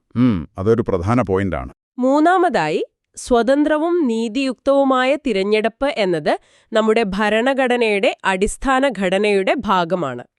വോട്ടവകാശമില്ലാതെ എങ്ങനെയാണ് സ്വതന്ത്രമായ തിരഞ്ഞെടുപ്പ് സാധ്യമാവുക? അപ്പോൾ വോട്ടവകാശവും അടിസ്ഥാന ഘടനയുടെ ഭാഗമായി വരുന്ന ഒന്നാണ്. അപ്പോൾ ഈ കാഴ്ചപ്പാട് അംഗീകരിച്ചാൽ അവകാശത്തിന് കൂടുതൽ സംരക്ഷണം കിട്ടും. തീർച്ചയായും. പാർലമെന്റിന് എളുപ്പത്തിൽ മാറ്റം വരുത്താൻ കഴിയില്ല. പൗരന്റെ അവകാശത്തിന് കൂടുതൽ ബലം കിട്ടും. ഇതെല്ലാം കേൾക്കുമ്പോൾ ഒരു സമതുലിതമായ കാഴ്ചപ്പാട് എന്തായിരിക്കും? ഒരു നടുനില നിലപാട്? അതൊരു നല്ല ചോദ്യമാണ്. നിലവിൽ ഭൂരിപക്ഷം ന്യായാധിപന്മാരും നിയമപരം എന്ന് പറയുമ്പോഴും പല നിയമവിദഗ്ധരും മുന്നോട്ട് വയ്ക്കുന്ന ഒരു ആശയമുണ്ട്. അതായത്, ഇതിനെ ആർട്ടിക്കിൾ 326 നിന്ന് നേരിട്ടുത്ഭവിക്കുന്ന ഒരു ഭരണഘടനാപരമായ അവകാശമായി തന്നെ അംഗീകരിക്കുക. എന്നിട്ടോ? എന്നാൽ അതേസമയം തിരഞ്ഞെടുപ്പ് പ്രക്രിയയെ ആവശ്യാനുസരണം നിയന്ത്രിക്കാനും വിശദാംശങ്ങൾ നൽകാനും പാർലമെന്റിന് RP ആക്ടുകൾ പോലുള്ള നിയമങ്ങൾ വഴി അധികാരം നൽകുകയും ചെയ്യുക. അതായത് ഭരണഘടനാപരമായ അംഗീകാരവും നിയമപരമായ നിയന്ത്രണവും. അതെ, ഒരുതരം ഹൈബ്രിഡ് സമീപനം. ഇത് അവകാശത്തിന് ഭരണഘടനാപരമായ സംരക്ഷണം ഉറപ്പാക്കും. അതേസമയം പ്രായോഗികമായ നടത്തിപ്പിനാവശ്യമായ ക്രമീകരണങ്ങൾ ചെയ്യാൻ പാർലമെന്റിന് വഴിയൊരുക്കുകയും ചെയ്യും. ഇത് വോട്ടിങ്ങിനെക്കുറിച്ചുള്ള നമ്മുടെ കാഴ്ചപ്പാടിനെ എങ്ങനെ മാറ്റും? ഇത് വോട്ടിംഗ് എന്നത് സർക്കാർ നിയമം വഴി തരുന്ന ഒരു ഔദാര്യമല്ല, മറിച്ച് ജനാധിപത്യത്തിൽ ഒരു പൗരന്റെ അധികാര പങ്കാളിത്തത്തിന്റെയും പരമാധികാരത്തിന്റെയും അടിസ്ഥാന ശിലയാണെന്ന ആശയം ഊട്ടിയുറപ്പിക്കും. വളരെ വ്യക്തമായ കാര്യങ്ങൾ പറഞ്ഞു. വോട്ട് ചെയ്യാനുള്ള നമ്മുടെ അവകാശത്തെക്കുറിച്ചുള്ള ഈ നിയമപരമായ തർക്കങ്ങളും അതിന്റെ വിവിധ മാനങ്ങളും നിങ്ങൾക്കിത് ഉപകാരപ്രദമായിരിക്കുമെന്ന് കരുതുന്നു. തീർച്ചയായും. നിങ്ങൾ ഓർത്തിരിക്കേണ്ട ഒരു കാര്യം കൂടിയുണ്ട്. ജനാധിപത്യത്തിൽ അവകാശങ്ങളെക്കുറിച്ചുള്ള വ്യാഖ്യാനങ്ങൾ എപ്പോഴും മാറിക്കൊണ്ടിരിക്കാം. കോടതി വിധികൾ മാറിയേക്കാം, നിയമങ്ങൾ മാറിയേക്കാം. ശരിയാണ്. പക്ഷേ അതിനപ്പുറം ഒരു പൗരൻ എന്ന നിലയിൽ നിങ്ങളുടെ വോട്ടിന്റെ പ്രാധാന്യം, അതിന്റെ ശക്തി തിരിച്ചറിയുക എന്നതാണ് ഏറ്റവും പ്രധാനം. അതെ, ഈ ചർച്ച അതിനൊരു പ്രേരണയായി എന്ന് വിശ്വസിക്കുന്നു. നിങ്ങളുടെ വോട്ടിനു പിന്നിലെ ഈ നിയമപരമായ കാര്യങ്ങളെക്കുറിച്ച് ചിന്തിക്കാൻ ഇത് സഹായിച്ചിട്ടുണ്ടാവും. തീർച്ചയായും. ശരി, ഇന്നത്തെ ഈ വിശകലനം ഇവിടെ നിർത്താം. ഇനി നമുക്ക് ദി ഹിന്ദു പത്രത്തിലെ മറ്റൊരു പ്രധാന വാർത്തയിലേക്ക് കടക്കാം. നമസ്കാരം. ഇന്ന് നമ്മളൊരു വളരെ ആക്റ്റീവായി ചർച്ച നടക്കുന്ന ഒരു വിഷയത്തിലേക്കാണ് കടക്കുന്നത്. ജനറേറ്റീവ് AI-യും പകർപ്പവകാശ നിയമവും. അതെ, നമ്മുടെ കയ്യിലുള്ള AI-യും പകർപ്പവകാശവും നിയമപരമായ വെല്ലുവിളികൾ എന്ന ആ ഒരു ലേഖനത്തെ അടിസ്ഥാനമാക്കി നമുക്കൊരു വിശദമായ ചർച്ച നടത്താം. ലോകം മുഴുവൻ ചോദിക്കുന്നൊരു ചോദ്യമുണ്ട്, അല്ലേ? ഈ ആർട്ടിഫിഷ്യൽ ഇന്റലിജൻസിനെ പഠിപ്പിക്കാൻ കോടിക്കണക്കിന് കോപ്പിറൈറ്റഡ് ഡാറ്റ ഉപയോഗിക്കുന്നത് അത് ശരിയാണോ അതോ നിയമപരമായി തെറ്റാണോ? നമുക്ക് നോക്കാം. തീർച്ചയായും. ഇതൊരു നിർണായക വിഷയമാണ്. കാരണം ടെക്നോളജിയുടെ ഭാവിയെയും അതേസമയം ക്രിയേറ്റേഴ്സിന്റെ, കലാകാരന്മാരുടെയൊക്കെ അവകാശങ്ങളെയും ഇത് ബാധിക്കുന്നുണ്ട്. പിന്നെ മത്സര പരീക്ഷകൾക്ക്, പ്രത്യേകിച്ച് UPSC പരീക്ഷയ്ക്ക് തയ്യാറെടുക്കുന്നവർക്ക് ഇത് വളരെ പ്രധാനപ്പെട്ടതാണ്. ഓക്കെ, അപ്പോൾ ഇതിന്റെ UPSC റെലവൻസ് എങ്ങനെയാണ് പ്രിലിംസിനും മെയിൻസിനും? ഉറപ്പായും. പ്രിലിംസിന് നോക്കുവാണെങ്കിൽ സയൻസ് ആൻഡ് ടെക്നോളജിയിൽ ആർട്ടിഫിഷ്യൽ ഇന്റലിജൻസ് എന്ന ഭാഗത്ത് വരും. പിന്നെ ഇന്ത്യൻ പോളിറ്റിയിൽ പകർപ്പവകാശ നിയമം 1957, ബൗദ്ധിക സ്വത്തവകാശം, അതായത് IPR ഒക്കെ വരുന്നുണ്ട്. ശരി. മെയിൻസിലേക്ക് വരുമ്പോൾ GS പേപ്പർ 3 ആണ് പ്രധാനം. സയൻസ് ആൻഡ് ടെക്നോളജിയിലെ പുതിയ വികാസങ്ങൾ, അതിന്റെ പ്രയോഗങ്ങൾ, പിന്നെ IT, കമ്പ്യൂട്ടർ, റോബോട്ടിക്സ്, IPR ഒക്കെയായി ബന്ധപ്പെട്ട വിഷയങ്ങളിൽ ഇത് തീർച്ചയായും പ്രതീക്ഷിക്കാം. ഓക്കെ. അപ്പോൾ വിഷയത്തിലേക്ക് വന്നാൽ എന്താണ് ശരിക്കും ഈ ഒരു കോൺഫ്ലിക്റ്റ്? ജനറേറ്റീവ് AI-യെ ട്രെയിൻ ചെയ്യിക്കാൻ കോപ്പിറൈറ്റുള്ള ഡേറ്റ ഉപയോഗിക്കുന്നത് നിയമലംഘനമാണോ? US കോടതി വിധികളൊക്കെ വന്നിരുന്നല്ലോ ഇതില്. അതെ. US കോടതികൾ പറഞ്ഞത് നിയമപരമായി കിട്ടിയ ഡേറ്റയാണ് ഉപയോഗിക്കുന്നതെങ്കിൽ അത് ഒരു പക്ഷേ അവിടത്തെ ഫെയർ യൂസ് ഡോക്ട്രിന്റെ കീഴിൽ വന്നേക്കാം എന്നാണ്. Fair use? അതെ. കാരണം ആ പരിശീലനം എന്ന് പറയുന്നത് ഒരു ട്രാൻസ്ഫോർമേറ്റീവ് ഉപയോഗമാണ്. അതായത് ആ ഡേറ്റയെ അതേപടി പകർത്തുകയല്ല, പുതിയ ഒന്ന് ഉണ്ടാക്കാൻ പഠിക്കുകയാണ് AI ചെയ്യുന്നത് എന്നൊരു വാദമുണ്ട്. Okay, transformative use. പക്ഷേ ഈ ഡേറ്റ നിയമപരമായി കിട്ടിയതാവണം എന്നുണ്ടല്ലോ, അല്ലേ? തീർച്ചയായും. പൈറേറ്റഡ് കണ്ടന്റ്, അതായത് മോഷ്ടിച്ച ഡേറ്റ ഉപയോഗിച്ചാൽ അതെന്തായാലും നിയമവിരുദ്ധം തന്നെയാണ്. അതിൽ തർക്കമില്ല. ശരിയാണ്. അപ്പോൾ നമ്മളിവിടെ മനസ്സിലാക്കേണ്ട ചില പ്രധാന ആശയങ്ങളുണ്ട്. ഈ ജനറേറ്റീവ് AI, പിന്നെ കോപ്പിറൈറ്റ്. അതെ, ജനറേറ്റീവ് AI എന്ന് പറഞ്ഞാൽ അതിന് കിട്ടിയ ഡേറ്റ വെച്ച് പുതിയ ടെക്സ്റ്റ്, ചിത്രം, സംഗീതമൊക്കെ ഉണ്ടാക്കാൻ കഴിവുള്ള AI. കോപ്പിറൈറ്റ് അഥവാ പകർപ്പവകാശം എന്ന് പറയുന്നത് ഒരു ഒറിജിനൽ സൃഷ്ടിയുടെ ഉടമക്ക് അതിന്റെ ഉപയോഗത്തിലും വിതരണത്തിലുമുള്ള നിയമപരമായ അവകാശം. റൈറ്റ്. പിന്നെ ഈ ഫെയർ യൂസും ഇന്ത്യയിലെ ഫെയർ ഡീലിംഗും തമ്മിലുള്ള വ്യത്യാസം, അതാണ് പ്രധാനമല്ലേ? ഫെയർ യൂസ് കുറച്ചുകൂടി വിശാലമാണ്. ഓരോ കേസും അതിന്റെ സാഹചര്യങ്ങൾ വെച്ച് അവർ പരിഗണിക്കും. പക്ഷേ ഇന്ത്യയിലെ ഫെയർ ഡീലിംഗ്, അതായത് നമ്മുടെ പകർപ്പവകാശ നിയമത്തിലെ സെക്ഷൻ 52 കുറച്ചുകൂടി പരിമിതമാണ്. പരിമിതമാണെന്ന് പറയുമ്പോൾ നിയമത്തിൽ കൃത്യമായി ചില കാര്യങ്ങൾ പറഞ്ഞിട്ടുണ്ട്. സ്വകാര്യ ഉപയോഗം, പഠനം, ഗവേഷണം, വിമർശനം, നിരൂപണം, അങ്ങനെയുള്ള കാര്യങ്ങൾക്ക് മാത്രമേ ഈ ഫെയർ ഡീലിംഗ് ബാധകമാകൂ. അപ്പോൾ AI ട്രെയിനിങ് ഇതിൽ വരുമോ എന്നതിൽ വ്യക്തതയില്ല. അവിടെയാണ് ഒരു സംശയം നിൽക്കുന്നത്. US-ലെ പോലെ AI ട്രെയിനിങ്ങിനെ ഒരു ട്രാൻസ്ഫോർമേറ്റീവ് യൂസായി കണ്ട് ഫെയർ ഡീലിംഗ് അനുവദിക്കുമോ എന്നത് വ്യക്തമല്ല. ഇന്ത്യയിലിപ്പോൾ നടക്കുന്ന ANI versus open AI case ഇക്കാര്യത്തിലൊരു നിർണായക പങ്ക് വഹിക്കും. ഓക്കെ. അപ്പോൾ ഇന്ത്യയുടെ കാര്യം കുറച്ചുകൂടി കോംപ്ലിക്കേറ്റഡ് ആണ്. ഇന്ത്യ ഒരു വലിയ IT ഹബ്ബാണല്ലോ. ഒരുപാട് AI സ്റ്റാർട്ടപ്പുകളൊക്കെ വരുന്നുണ്ട്. അപ്പോൾ ഇത് ഇന്ത്യയെ എങ്ങനെയായിരിക്കും ബാധിക്കുക? മെയിൻസ്പെൻ ഇഷ്യൂയുടെ കാഴ്ചപ്പാടിൽ ഇതെങ്ങനെ കാണാം? അതെ, മെയിൻസ് പെർസ്പെക്റ്റീവിൽ ഇത് വളരെ പ്രധാനമാണ്. ഇന്ത്യ ഗവൺമെന്റിന്റെ ഒരു നിലപാട് എന്തായെന്ന് വെച്ചാൽ നിലവിലുള്ള നിയമങ്ങൾ മതിയാകും എന്നാണ്. പക്ഷേ ഞാൻ നേരത്തെ പറഞ്ഞ ANI versus open AI case, ആ കേസ് ഈ നിലപാടിനെ ചോദ്യം ചെയ്യുന്നുണ്ട്. ANI പറയുന്നത് അവരുടെ വാർത്തകൾ അനുമതിയില്ലാതെ ChatGPT-യെ പഠിപ്പിക്കാൻ ഉപയോഗിച്ചു എന്നാണ്. ഇതിലെ വിധി എന്തായാലും ഇന്ത്യയിലെ AI സ്റ്റാർട്ടപ്പുകളെയും ബാധിക്കും, അതുപോലെ എഴുത്തുകാർ, കലാകാരന്മാർ, അങ്ങനെയുള്ള ക്രിയേറ്റേഴ്സിനെയും ബാധിക്കും. രണ്ടു കൂട്ടർക്കും അതിൽ കാര്യമുണ്ട്. തീർച്ചയായും. AI ട്രെയിനിങ്ങിന് ഫെയർ ഡീലിംഗ് ബാധകമാക്കണം എന്ന് പറയുന്നവർ ഇന്നൊവേഷൻ പ്രോത്സാഹിപ്പിക്കപ്പെടും, ഇതൊരു ട്രാൻസ്ഫോർമേറ്റീവ് ഉപയോഗമാണ്, ഇത് ഒറിജിനൽ വർക്കിന്റെ മാർക്കറ്റിനെ നേരിട്ട് ബാധിക്കുന്നില്ല എന്നൊക്കെയാണ് വാദിക്കുന്നത്. എന്നാൽ എതിർക്കുന്നവർ പറയുന്നത് ഇത് പച്ചയായ പകർപ്പവകാശ ലംഘനമാണ്, ഞങ്ങൾക്കൊരു പ്രതിഫലവും കിട്ടുന്നില്ല, പൈറേറ്റഡ് ഡാറ്റ ഉപയോഗിക്കാനുള്ള സാധ്യതയുണ്ട് എന്നൊക്കെയാണ്. പിന്നെ ഇന്ത്യയിലെ ഫെയർ ഡീലിംഗ് US-ലെ ഫെയർ യൂസ് പോലെ അത്ര വിസ്തൃതമല്ലാത്തതുകൊണ്ട് നിയമപരമായി ഇത് നിലനിൽക്കില്ല എന്നും അവർ വാദിക്കുന്നു. ശരിയാണ്. ഇത് ശരിക്കും ഒരു ബാലൻസിംഗ് ആക്ട് ആണെന്ന് തോന്നുന്നു, ടെക്നോളജിയുടെ വളർച്ചയും വ്യക്തികളുടെ അവകാശങ്ങളും തമ്മിൽ. അപ്പോൾ എന്താണ് ഒരു പ്രായോഗികമായ മുന്നോട്ടുള്ള വഴി? ഒരു സമതുലിതമായ സമീപനം തന്നെയാണ് ആവശ്യം. ഒന്നാമതായി ഒരു നിയമപരമായ വ്യക്തത വരണം. ഒരുപക്ഷേ പാർലമെന്റ് നിയമത്തിൽ ഒരു ഭേദഗതി കൊണ്ടുവരുന്നത് ഈ അനിശ്ചിതത്വം ഒഴിവാക്കാൻ നല്ലതാണ്. AI പരിശീലനം ഫെയർ ഡീലിംഗ് പരിധിയിൽ വരുമോ ഇല്ലയോ എന്ന് നിയമം പറയണം. ഓക്കെ. രണ്ടാമതായി ലൈസൻസിംഗ് സംവിധാനങ്ങൾ ഒരു സാധ്യതയാണ്.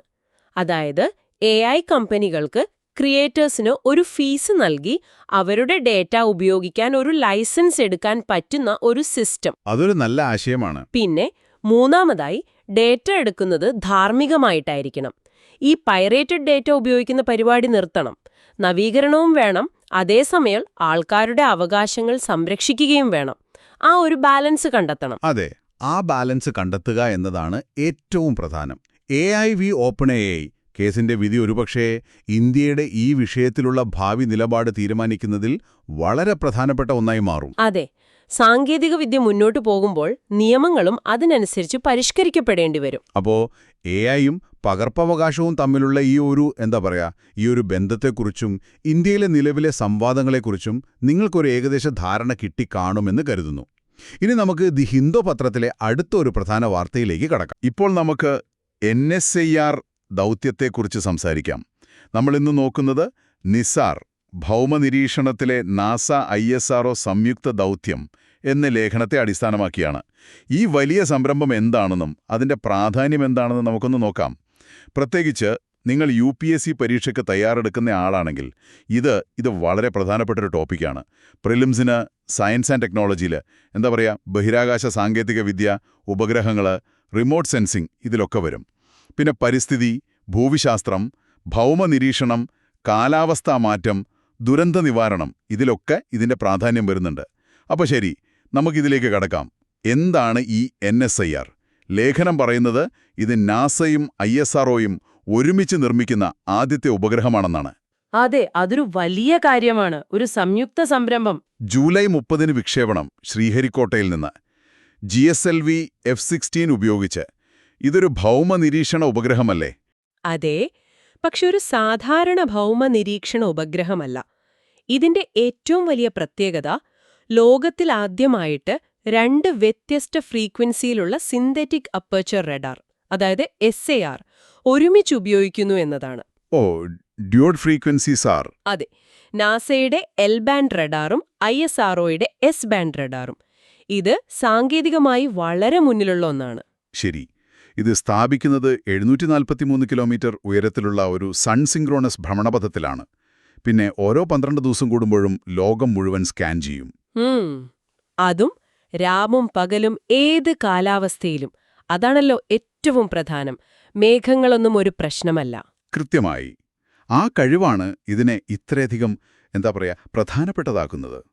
ഇപ്പോൾ ഒരു ദുരന്തമുണ്ടായാൽ, ഒരു വെള്ളപ്പൊക്കമോ ഭൂകമ്പമോ, അപ്പോഴത്തെ അവസ്ഥ അറിയാൻ രക്ഷാപ്രവർത്തനത്തിന് ഇതിൽ നിന്നുള്ള ഡേറ്റ വളരെ നിർണായകമാകും. ശരിയാണ്. അതുമാത്രമല്ല, ഭൂമിയുടെ ഉപരിതലത്തിൽ പതിയെ സംഭവിക്കുന്ന മാറ്റങ്ങളില്ലേ, വളരെ ചെറിയ തോതിൽ ഭൂമി താഴുന്നത്, അല്ലെങ്കിൽ മണ്ണിലെ ഈർപ്പം, കാടുകളുടെ അവസ്ഥ, കൃഷിയിടങ്ങൾ, ഇതൊക്കെ വളരെ കൃത്യതയോടെ അറിയാൻ പറ്റും.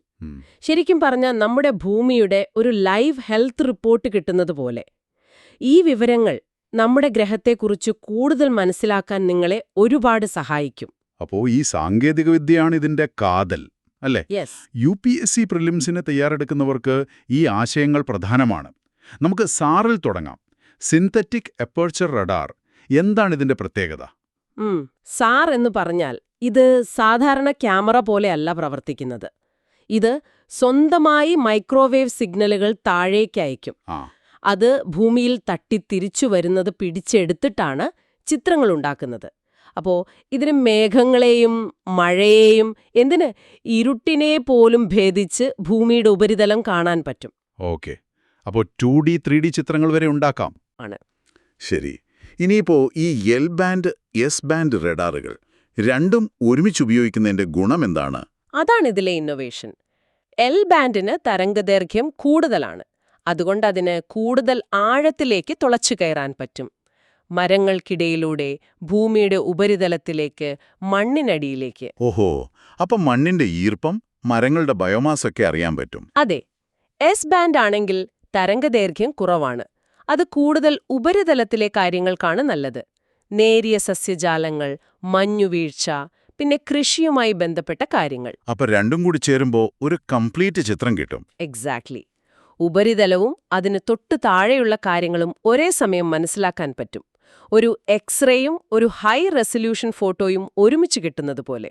കൂടുതൽ വിവരങ്ങൾ, കൂടുതൽ കൃത്യത. പിന്നെ സൺ സിങ്ക്രണസ് ഓർബിറ്റ് SSO ലേഖനത്തിൽ ഇതിനെക്കുറിച്ചും പറയുന്നുണ്ട്. എന്തുകൊണ്ടാണ് ഭൗമ നിരീക്ഷണ ഉപഗ്രഹങ്ങൾ കൂടുതലും ഈ ഓർബിറ്റ് തിരഞ്ഞെടുക്കുന്നത്? SSO അതൊരു പ്രത്യേക തരം പോളാർ ഓർബിറ്റാണ്.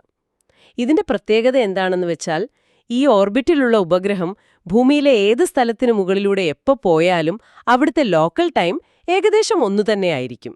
അതെങ്ങനെ? ഉദാഹരണത്തിന്, ഒരു ഉപഗ്രഹം കേരളത്തിന് മുകളിലൂടെ എപ്പോഴും രാവിലെ 10 മണിക്ക് കടന്നുപോകുന്ന രീതിയിൽ സെറ്റ് ചെയ്യാം.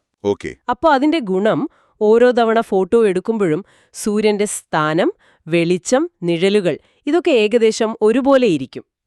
മനസ്സിലായി. അപ്പോൾ കാലക്രമേണ ഉണ്ടാകുന്ന മാറ്റങ്ങൾ, ഒരു കെട്ടിടം വന്നതോ കാട് പോയതോ ഒക്കെ കൃത്യമായി താരതമ്യം ചെയ്യാൻ പറ്റും. അതെ, അതാണ് അതിന്റെ ഏറ്റവും വലിയ പ്രയോജനം. താരതമ്യം ചെയ്യാനുള്ള എളുപ്പം. പിന്നെ ISROയുടെ I3K സാറ്റലൈറ്റ് ബസ് ഉപയോഗിക്കുന്നു എന്നതും ഈ ദൗത്യം ഇന്ത്യ-US ബഹിരാകാശ സഹകരണത്തിലെ ഒരു വലിയ നാഴികക്കല്ലാണ് എന്നതും ശ്രദ്ധേയമാണ്. തീർച്ചയായും. ISROയുടെ വളരെ വിശ്വസനീയമായ ഒരു പ്ലാറ്റ്ഫോമാണ് I3K ബസ്. അതുപയോഗിക്കുന്നത് ഈ ദൗത്യത്തിന് ഒരു മുതൽക്കൂട് തന്നെയാണ്. പിന്നെ ഈ സഹകരണം, ഇത് സാങ്കേതികവിദ്യ കൈമാറ്റത്തിനും ഒരുമിച്ച് പ്രവർത്തിക്കാനുമുള്ള വലിയൊരു അവസരമാണ്. അപ്പോ ചുരുക്കത്തിൽ പറഞ്ഞാൽ നിസാർ വെറുമൊരു ഉപഗ്രഹമല്ല, ഭൂമിയെ നിരീക്ഷിക്കാൻ ഒരു വിപ്ലവം തന്നെ കൊണ്ടുവരാൻ സാധ്യതയുള്ള ഒന്നാണ്. ശരിയാണ്.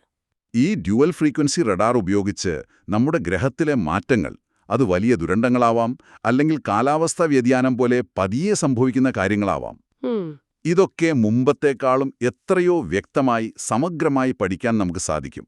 അന്താരാഷ്ട്ര സഹകരണത്തിന്റെ ഒരു മികച്ച ഉദാഹരണം കൂടിയാണിത്. അതെ. ഒന്നാലോചിച്ചു നോക്കൂ, ഓരോ 12 ദിവസത്തിലും ഭൂമി മുഴുവൻ ഇത്ര കൃത്യതയോടെ കാലാവസ്ഥയെയൊന്നും കൂസാതെ സ്കാൻ ചെയ്യുമ്പോൾ നമ്മുടെ ഈ ഗ്രഹത്തെക്കുറിച്ച് നമ്മൾ ഇതുവരെ അറിയാത്ത എന്തെല്ലാം കാര്യങ്ങളായിരിക്കും ഇനി പുറത്തുവരാൻ പോകുന്നത്? ഒരുപാട് സാധ്യതകളുണ്ട്. അപ്പോൾ അടുത്തതായി നമുക്ക് ദ ഹിന്ദു പത്രത്തിലെ മറ്റൊരു പ്രധാന വാർത്തയിലേക്ക് കടക്കാം. സ്വാഗതം. ഇന്ന് നമ്മൾ നോക്കുന്നത് ഇന്ത്യയുടെ 8 പ്രധാന വ്യവസായങ്ങളുടെ സൂചിക, അതായത് ഇൻഡെക്സ് ഓഫ് 8 കോർ ഇൻഡസ്ട്രീസ്, അതിൻ്റെ ജൂൺ 2025 പ്രകടനം എങ്ങനെയായിരുന്നു എന്നാണ്. നമ്മുടെ കയ്യിലുള്ളത് ഏറ്റവും പുതിയ ഡേറ്റ റിപ്പോർട്ടുകളാണ്. അപ്പോൾ ഇതിലെ പ്രധാനപ്പെട്ട കാര്യങ്ങൾ എന്തൊക്കെയാണ്? പ്രത്യേകിച്ച് നിങ്ങളൊരു UPSC ആസ്പിറന്റ് ആണെങ്കിൽ ഇതിൽ നിന്ന് എന്താണ് ശ്രദ്ധിക്കേണ്ടത്? നമുക്കതൊന്ന് വിശദമായി നോക്കാമല്ലേ? ഈ വിഷയം UPSC പഠിക്കുന്ന നിങ്ങൾക്ക് എങ്ങനെയാണ് പ്രയോജനപ്പെടുക? തീർച്ചയായും. ഇത് ഇന്ത്യൻ എക്കണോമി പേപ്പറിൽ വരുന്ന ഒരു പ്രധാന ഭാഗമാണ്. പ്രിലിംസിനാണ് കൂടുതൽ സാധ്യത. ഓക്കെ. ഈ എക്കണോമിക് ഇൻഡിക്കേറ്റേഴ്സ്, പിന്നെ industrial production, index of industrial production, അതായത് IIP, ഇതൊക്കെയായിട്ട് നേരിട്ട് ബന്ധമുള്ള ഒരു ടോപ്പിക്കാണ്. ശരിയാണ്. രാജ്യത്തിന്റെ വ്യാവസായിക രംഗം എങ്ങനെ പോകുന്നു, എക്കണോമിക് ഗ്രോത്തിന്റെ ഒരു ദിശ എങ്ങോട്ടാണ് എന്നൊക്കെ ഇത് സൂചന നൽകും. അതുകൊണ്ട് ഈ ഡാറ്റ വളരെ പ്രധാനപ്പെട്ടതാണ്. റിപ്പോർട്ടിലെ ആ പ്രധാന സംഖ്യ അതുതന്നെ കുറച്ചൊരു ആശങ്കയുണ്ടാക്കുന്നതാണല്ലോ. 2025 ജൂണിൽ ഈ 8 പ്രധാന വ്യവസായങ്ങളുടെ വളർച്ച വെറും 1.7% കുറഞ്ഞു. അതെ. കഴിഞ്ഞ വർഷം ഇതേ മാസം അത് 5%. അപ്പോൾ ഇത് ശരിക്കും വലിയൊരു ഇടിവല്ലേ? അതെ. വളർച്ചാ നിരക്കിലൊരു നല്ലൊരു കുറവുണ്ട്. അതെ. കഴിഞ്ഞ കൊല്ലത്തെ 5% നിന്നാണ് ഈ 1.7 എത്തിയത്. അതിനേക്കാൾ ശ്രദ്ധിക്കേണ്ട ഒരു കാര്യം, ഈ 8 സെക്ടറുകളിൽ 5 ഉൽപ്പാദനം ശരിക്കും കുറയുകയാണ് ചെയ്തത്. അതായത് നെഗറ്റീവ് ഗ്രോത്ത്, കോൺട്രാക്ഷൻ എന്ന് പറയും. ഓഹോ, 5 അതെ. ഇത് ഇൻഡസ്ട്രിയിൽ മൊത്തത്തില് ഒരു തളർച്ചയുണ്ടോ എന്ന സംശയം ബലപ്പെടുത്തുന്നുണ്ട്. ഏറ്റവും വലിയ ഇടിവ് വന്നത് കൽക്കരിയിലാണ്. കോൾ -6.8%. -6.8. അതെ. കഴിഞ്ഞ വർഷം ഇതേ സമയം കൽക്കരി നല്ല ഗ്രോത്തിലായിരുന്നു. അതും ഓർക്കണം. അതുപോലെ ക്രൂഡ് ഓയിൽ, പിന്നെ പ്രകൃതിവാതകം, വൈദ്യുതി, ഇതിന്റെ എല്ലാം ഉൽപ്പാദനം പോയ കൊല്ലത്തെ അപേക്ഷിച്ച് കുറഞ്ഞു. അപ്പോ ഈ എനർജി സെക്ടറുമായി ബന്ധപ്പെട്ടവയാണല്ലോ കൂടുതലും താഴ്ന്നത്. ശരിയാണ്. അതാണ് ഇതിലെ ഒരു പ്രധാന ആശങ്ക. പക്ഷേ എല്ലാ മേഖലകളും ഇങ്ങനെ താഴോട്ട് പോയിട്ടില്ല അല്ലേ? ചിലയിടത്ത് നല്ല മുന്നേറ്റം കാണിക്കുന്നുണ്ടല്ലോ. അതാണ് ഇതിലൊരു മിക്സ്ഡ് പിക്ചർ എന്ന് പറയുന്നത്. സ്റ്റീൽ ഉൽപ്പാദനം നോക്കിയാൽ 9.3% കൂടി. സിമന്റ് ആണെങ്കിൽ 9.2% വളർച്ചയുണ്ട്. ഓക്കെ, സ്റ്റീലും സിമന്റും. അതെ. ഇതൊരു പക്ഷേ നമ്മുടെ നിർമ്മാണ മേഖല, ഇൻഫ്രാസ്ട്രക്ചർ പ്രോജക്റ്റുകളൊക്കെ ഇപ്പോഴും നടക്കുന്നു എന്നതിന്റെ ഒരു സൂചനയാവാം. അതുപോലെ റിഫൈനറി പ്രോഡക്ട്സിലും വളർച്ച കാണിക്കുന്നുണ്ട്. പിന്നെ ഈ ഡേറ്റ പുറത്തുവിടുന്നത് ministry of commerce and industry ആണെന്നുള്ളതും ഓർത്തിരിക്കുന്നത് നല്ലതാണ്. ഈ 8 പ്രധാന വ്യവസായങ്ങൾ അഥവാ 8 കോർ ഇൻഡസ്ട്രീസ് എന്ന് പറയുമ്പം അതെന്താണ് കൃത്യമായി? എന്തുകൊണ്ടാണ് ഇതിന് ഇത്ര പ്രാധാന്യം കൊടുക്കുന്നത്? ഈ 8 ഇൻഡസ്ട്രീസ് എന്ന് പറയുന്നത് ഇന്ത്യയുടെ വ്യാവസായിക അതിന്റെ ഒരു അടിത്തറയാണ്. പെട്രോളിയം, വൈദ്യുതി, സ്റ്റീൽ, കൽക്കരി, crude oil, natural gas, cement, വളങ്ങൾ, ഇവയാണ് ആ 8. ഇവ മറ്റു ഒരുപാട് വ്യവസായങ്ങൾക്ക് വേണ്ട അസംസ്കൃത വസ്തുക്കളും ഊർജവുമൊക്കെ നൽകുന്നവയാണ്. അതുകൊണ്ട് ഈ 8 പ്രതിമാസ ഉൽപ്പാദനം അളക്കുന്ന സൂചികയാണ് ഈ ഇൻഡെക്സ് ഓഫ് 8 കോർ ഇൻഡസ്ട്രീസ്, അതായത് ICI. ഇത് രാജ്യത്തിന്റെ മൊത്തം ഇൻഡസ്ട്രിയൽ പെർഫോമൻസിന്റെ ഒരു ലീഡ് ഇൻഡിക്കേറ്റർ ആണെന്ന് പറയാം. ഒരു മുൻകൂർ സൂചന തരും.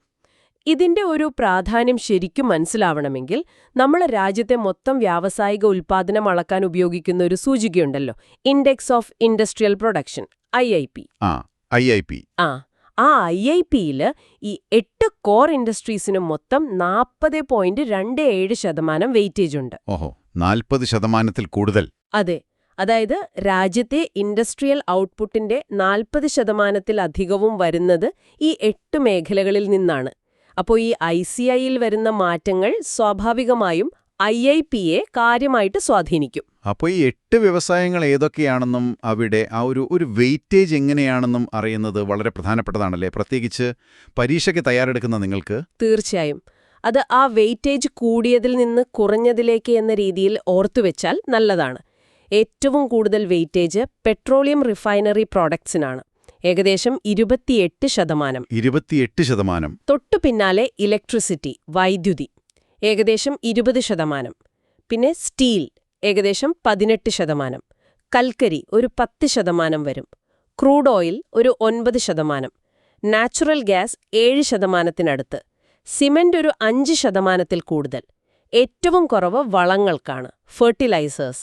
അതൊരു 2.6%-മേ ഉള്ളൂ. ഓക്കെ, ഈ ഓർഡറും ഏകദേശം വെയിറ്റേജും മനസ്സിലാക്കുന്നത് നല്ലതാണ്. അതെ. പിന്നെ നേരത്തെ പറഞ്ഞ IIP അത് കുറച്ചുകൂടി വിശാലമായ ഒന്നാണ്. മൈനിങ്, മാനുഫാക്ചറിംഗ്, ഇലക്ട്രിസിറ്റി, അങ്ങനെ പല ഇൻഡസ്ട്രിയൽ ഗ്രൂപ്പുകളെയും അളക്കുന്നു. പക്ഷേ ICI ഈ 8 കാതൽ വ്യവസായങ്ങളിൽ മാത്രമാണ് ഫോക്കസ് ചെയ്യുന്നത്. സാധാരണഗതിയിൽ ഈ ICI ഡാറ്റ IIP ഡാറ്റ വരുന്നതിനേക്കാൾ കുറച്ചുകൂടി നേരത്തെ വരും. അതുകൊണ്ട് തന്നെ IIP എങ്ങനെയായിരിക്കും എന്നതിനെക്കുറിച്ച് ഒരു സൂചന ഇത് മുൻകൂട്ടി തരും. ഈ 2 സൂചികകളും, അതായത് ICIയും IIPയും പുറത്തിറക്കുന്നത് ഒരേ ഏജൻസിയാണോ അതോ വ്യത്യാസമുണ്ടോ? അത് വ്യത്യാസമുണ്ട്. അത് ശ്രദ്ധിക്കേണ്ട ഒരു പോയിന്റാണ്.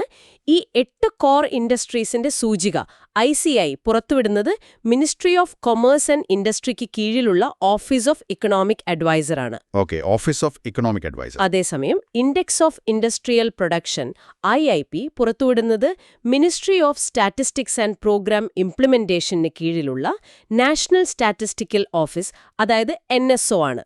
NSO, okay. ഏജൻസികൾ രണ്ടാണെങ്കിലും രണ്ടിന്റെയും ബേസ് ഇയർ, അടിസ്ഥാന വർഷം ഒന്നുതന്നെയാണ്, 2011-12. ഇത് പ്രിലിംസിനൊക്കെ ചോദിക്കാൻ സാധ്യതയുള്ളൊരു ഫാക്റ്റാണ്. അപ്പോൾ ചുരുക്കി പറഞ്ഞാൽ ജൂണിലെ കണക്കുകൾ നോക്കുമ്പോൾ പ്രധാന വ്യവസായങ്ങളുടെ വളർച്ചയിലൊരു മന്ദഗതി കാണുന്നുണ്ട്, പ്രത്യേകിച്ച് ഊർജ്ജമേഖലയിൽ. പക്ഷേ സ്റ്റീൽ, സിമന്റ് പോലെ നിർമ്മാണവുമായി ബന്ധപ്പെട്ടവ ഇപ്പോഴും പിടിച്ചു നിൽക്കുന്നു. അങ്ങനെ ഒരു മിക്സഡ് സിഗ്നലാണത് നൽകുന്നത്. ഈ ഡേറ്റ വരാനിരിക്കുന്ന IIP കണക്കുകളെ എങ്ങനെ ബാധിക്കാം, അല്ലെങ്കിൽ ഈ ട്രെൻഡ് തുടർന്നാൽ അത് മറ്റു സാമ്പത്തിക സൂചകങ്ങളെ, നയങ്ങളെയൊക്കെ എങ്ങനെ സ്വാധീനിക്കും എന്നൊക്കെ നിങ്ങളൊന്ന് ആലോചിക്കുന്നത് നന്നായിരിക്കും. ശരി, ഇനി നമുക്ക് ദി ഹിന്ദു പത്രത്തിലെ മറ്റൊരു പ്രധാന വാർത്തയിലേക്ക് കടക്കാം. നമസ്കാരം.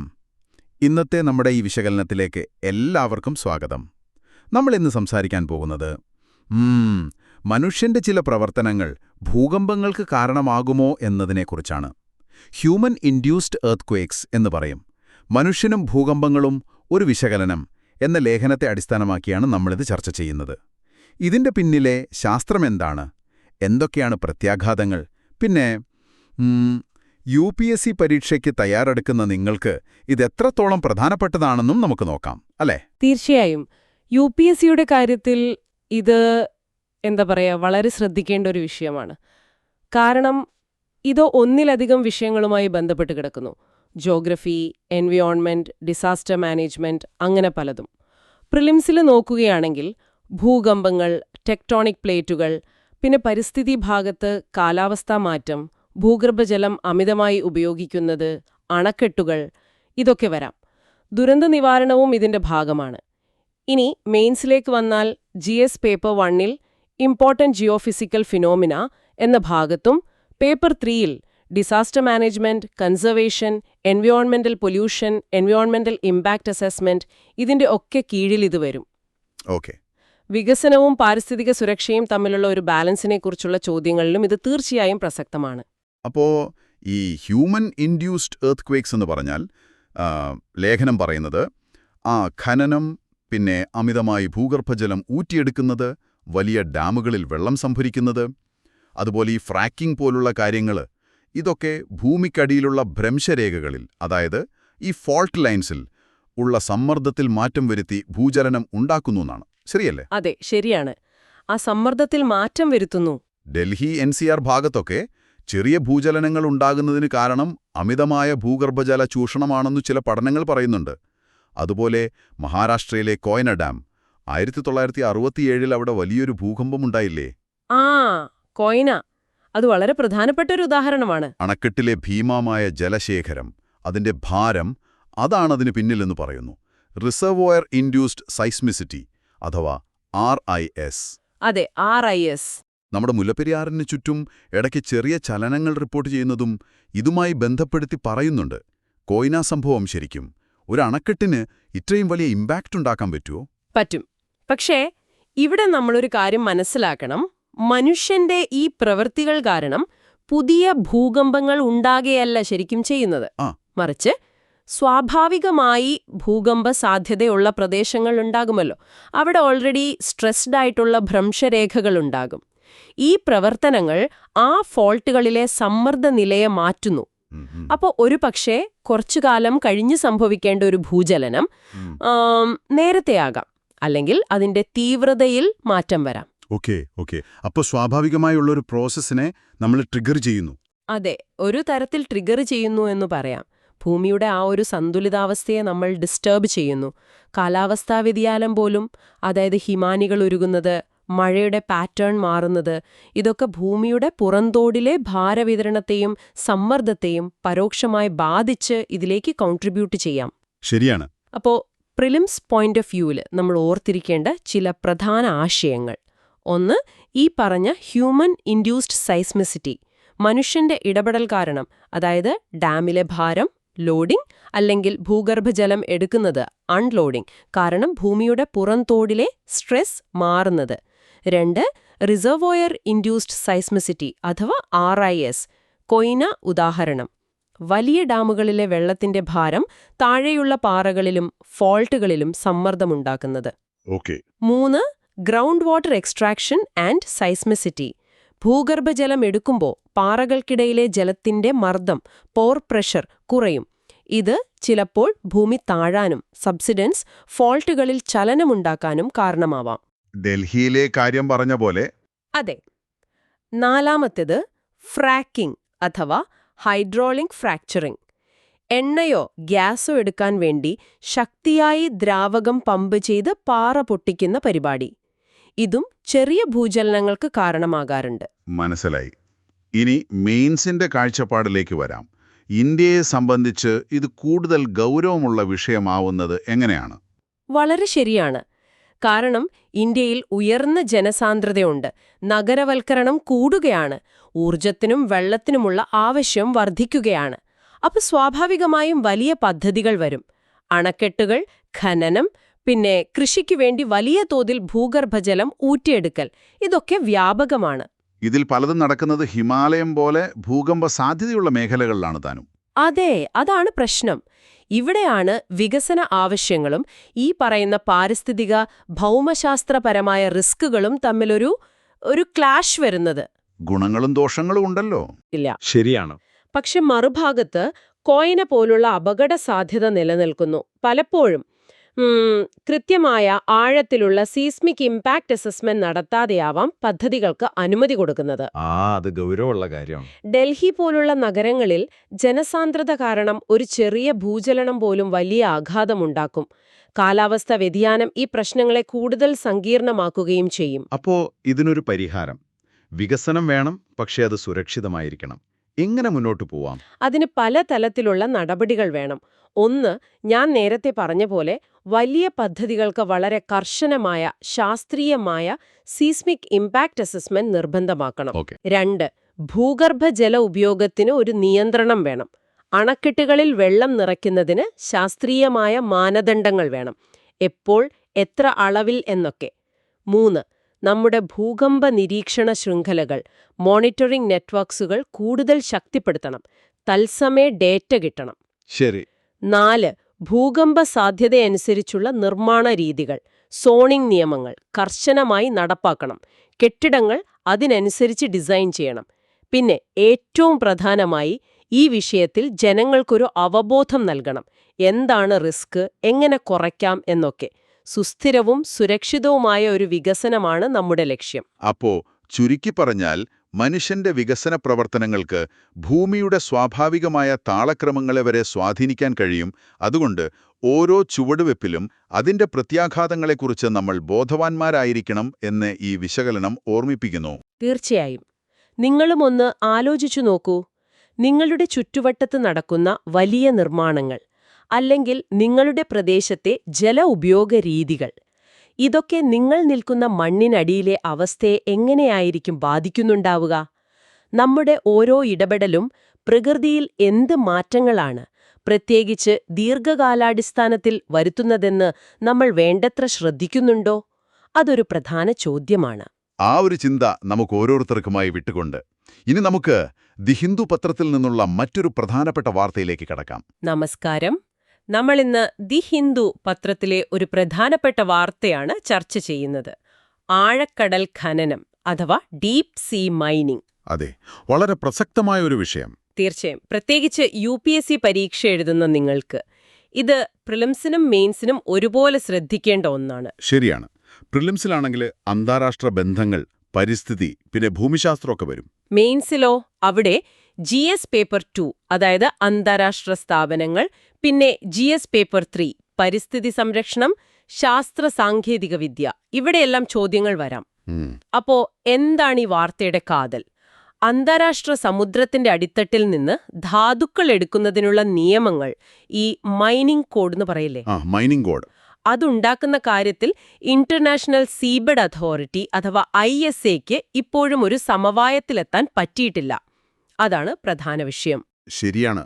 ഇതിന്റെ പ്രാധാന്യം എന്താണെന്ന് വെച്ചാൽ, നമ്മൾ ഈ പറയുന്ന ഇലക്ട്രിക് വാഹനങ്ങൾ, മറ്റു പുതിയ ടെക്നോളജികൾ, ഇതിനൊക്കെ വേണ്ട കൊബാൾട്ട്, നിക്കൽ, മാംഗനീസ് പോലുള്ള ലോഹങ്ങൾ, ഓഹോ, അതിന്റെയൊക്കെ വലിയ ശേഖരം ഈ ആഴക്കടലിലുണ്ട്. പക്ഷേ പ്രശ്നം എന്താണെന്ന് വെച്ചാൽ, അതെടുക്കുമ്പോൾ അവിടത്തെ ആ ലോലമായ സമുദ്ര പരിസ്ഥിതി അതിനെ എങ്ങനെ സംരക്ഷിക്കും? അതാണ് തർക്കമല്ലേ? അതെ, അവിടെയാണ് പ്രധാന തർക്കം. ആ ഒരു സന്തുലിതാവസ്ഥ കണ്ടെത്താൻ ISA കുറച്ചു ബുദ്ധിമുട്ടുന്നുണ്ട്. അപ്പൊ ഈ വാർത്തയിലെ പ്രധാന കാര്യങ്ങൾ എന്തൊക്കെയാണ് നിങ്ങൾ ശ്രദ്ധിക്കേണ്ടത്? ഒന്ന്, ഞാൻ നേരത്തെ പറഞ്ഞ പോലെ ISAയിൽ ഈ നിയമങ്ങളെ ചൊല്ലി, പ്രത്യേകിച്ച് പരിസ്ഥിതി നിയമങ്ങളെക്കുറിച്ച് വലിയ അഭിപ്രായ വ്യത്യാസമുണ്ട്. ചിലി അടക്കം ഏകദേശം 37 രാജ്യങ്ങൾ പറയുന്നുണ്ട് ഇതിന്റെ പാരിസ്ഥിതിക ആഘാതം, അതിനെക്കുറിച്ച് പൂർണ്ണമായ ഒരു ശാസ്ത്രീയ വിവരം കിട്ടുന്നതുവരെ ഇത് നിർത്തിവെക്കണമെന്ന്, ഒരു മൊറട്ടോറിയം വേണമെന്ന്. ശരിയാണ്, അതൊരു പ്രധാന ആവശ്യം. അതേസമയം കാര്യങ്ങൾ കുറച്ചുകൂടി കോംപ്ലിക്കേറ്റഡ് ആക്കുന്നൊരു കാര്യം അമേരിക്കയുടെ നിലപാടാണ്. അമേരിക്ക? അവർ UNCOL അംഗമല്ലല്ലോ. അതെ, അതാണ് പോയിന്റ്. കടൽ നിയമങ്ങളെക്കുറിച്ചുള്ള ഐക്യരാഷ്ട്രസഭാ ഉടമ്പടിയിൽ അമേരിക്കയില്ല. അപ്പോൾ അവർ ഈ ISAയുടെ നടപടിക്രമങ്ങളെയൊക്കെ മറികടന്ന് സ്വന്തം നിലയ്ക്ക് ഖനനത്തിന് അനുമതി കൊടുക്കാൻ നോക്കുന്നു എന്നൊക്കെയുള്ള വാർത്തകൾ വരുന്നുണ്ട്.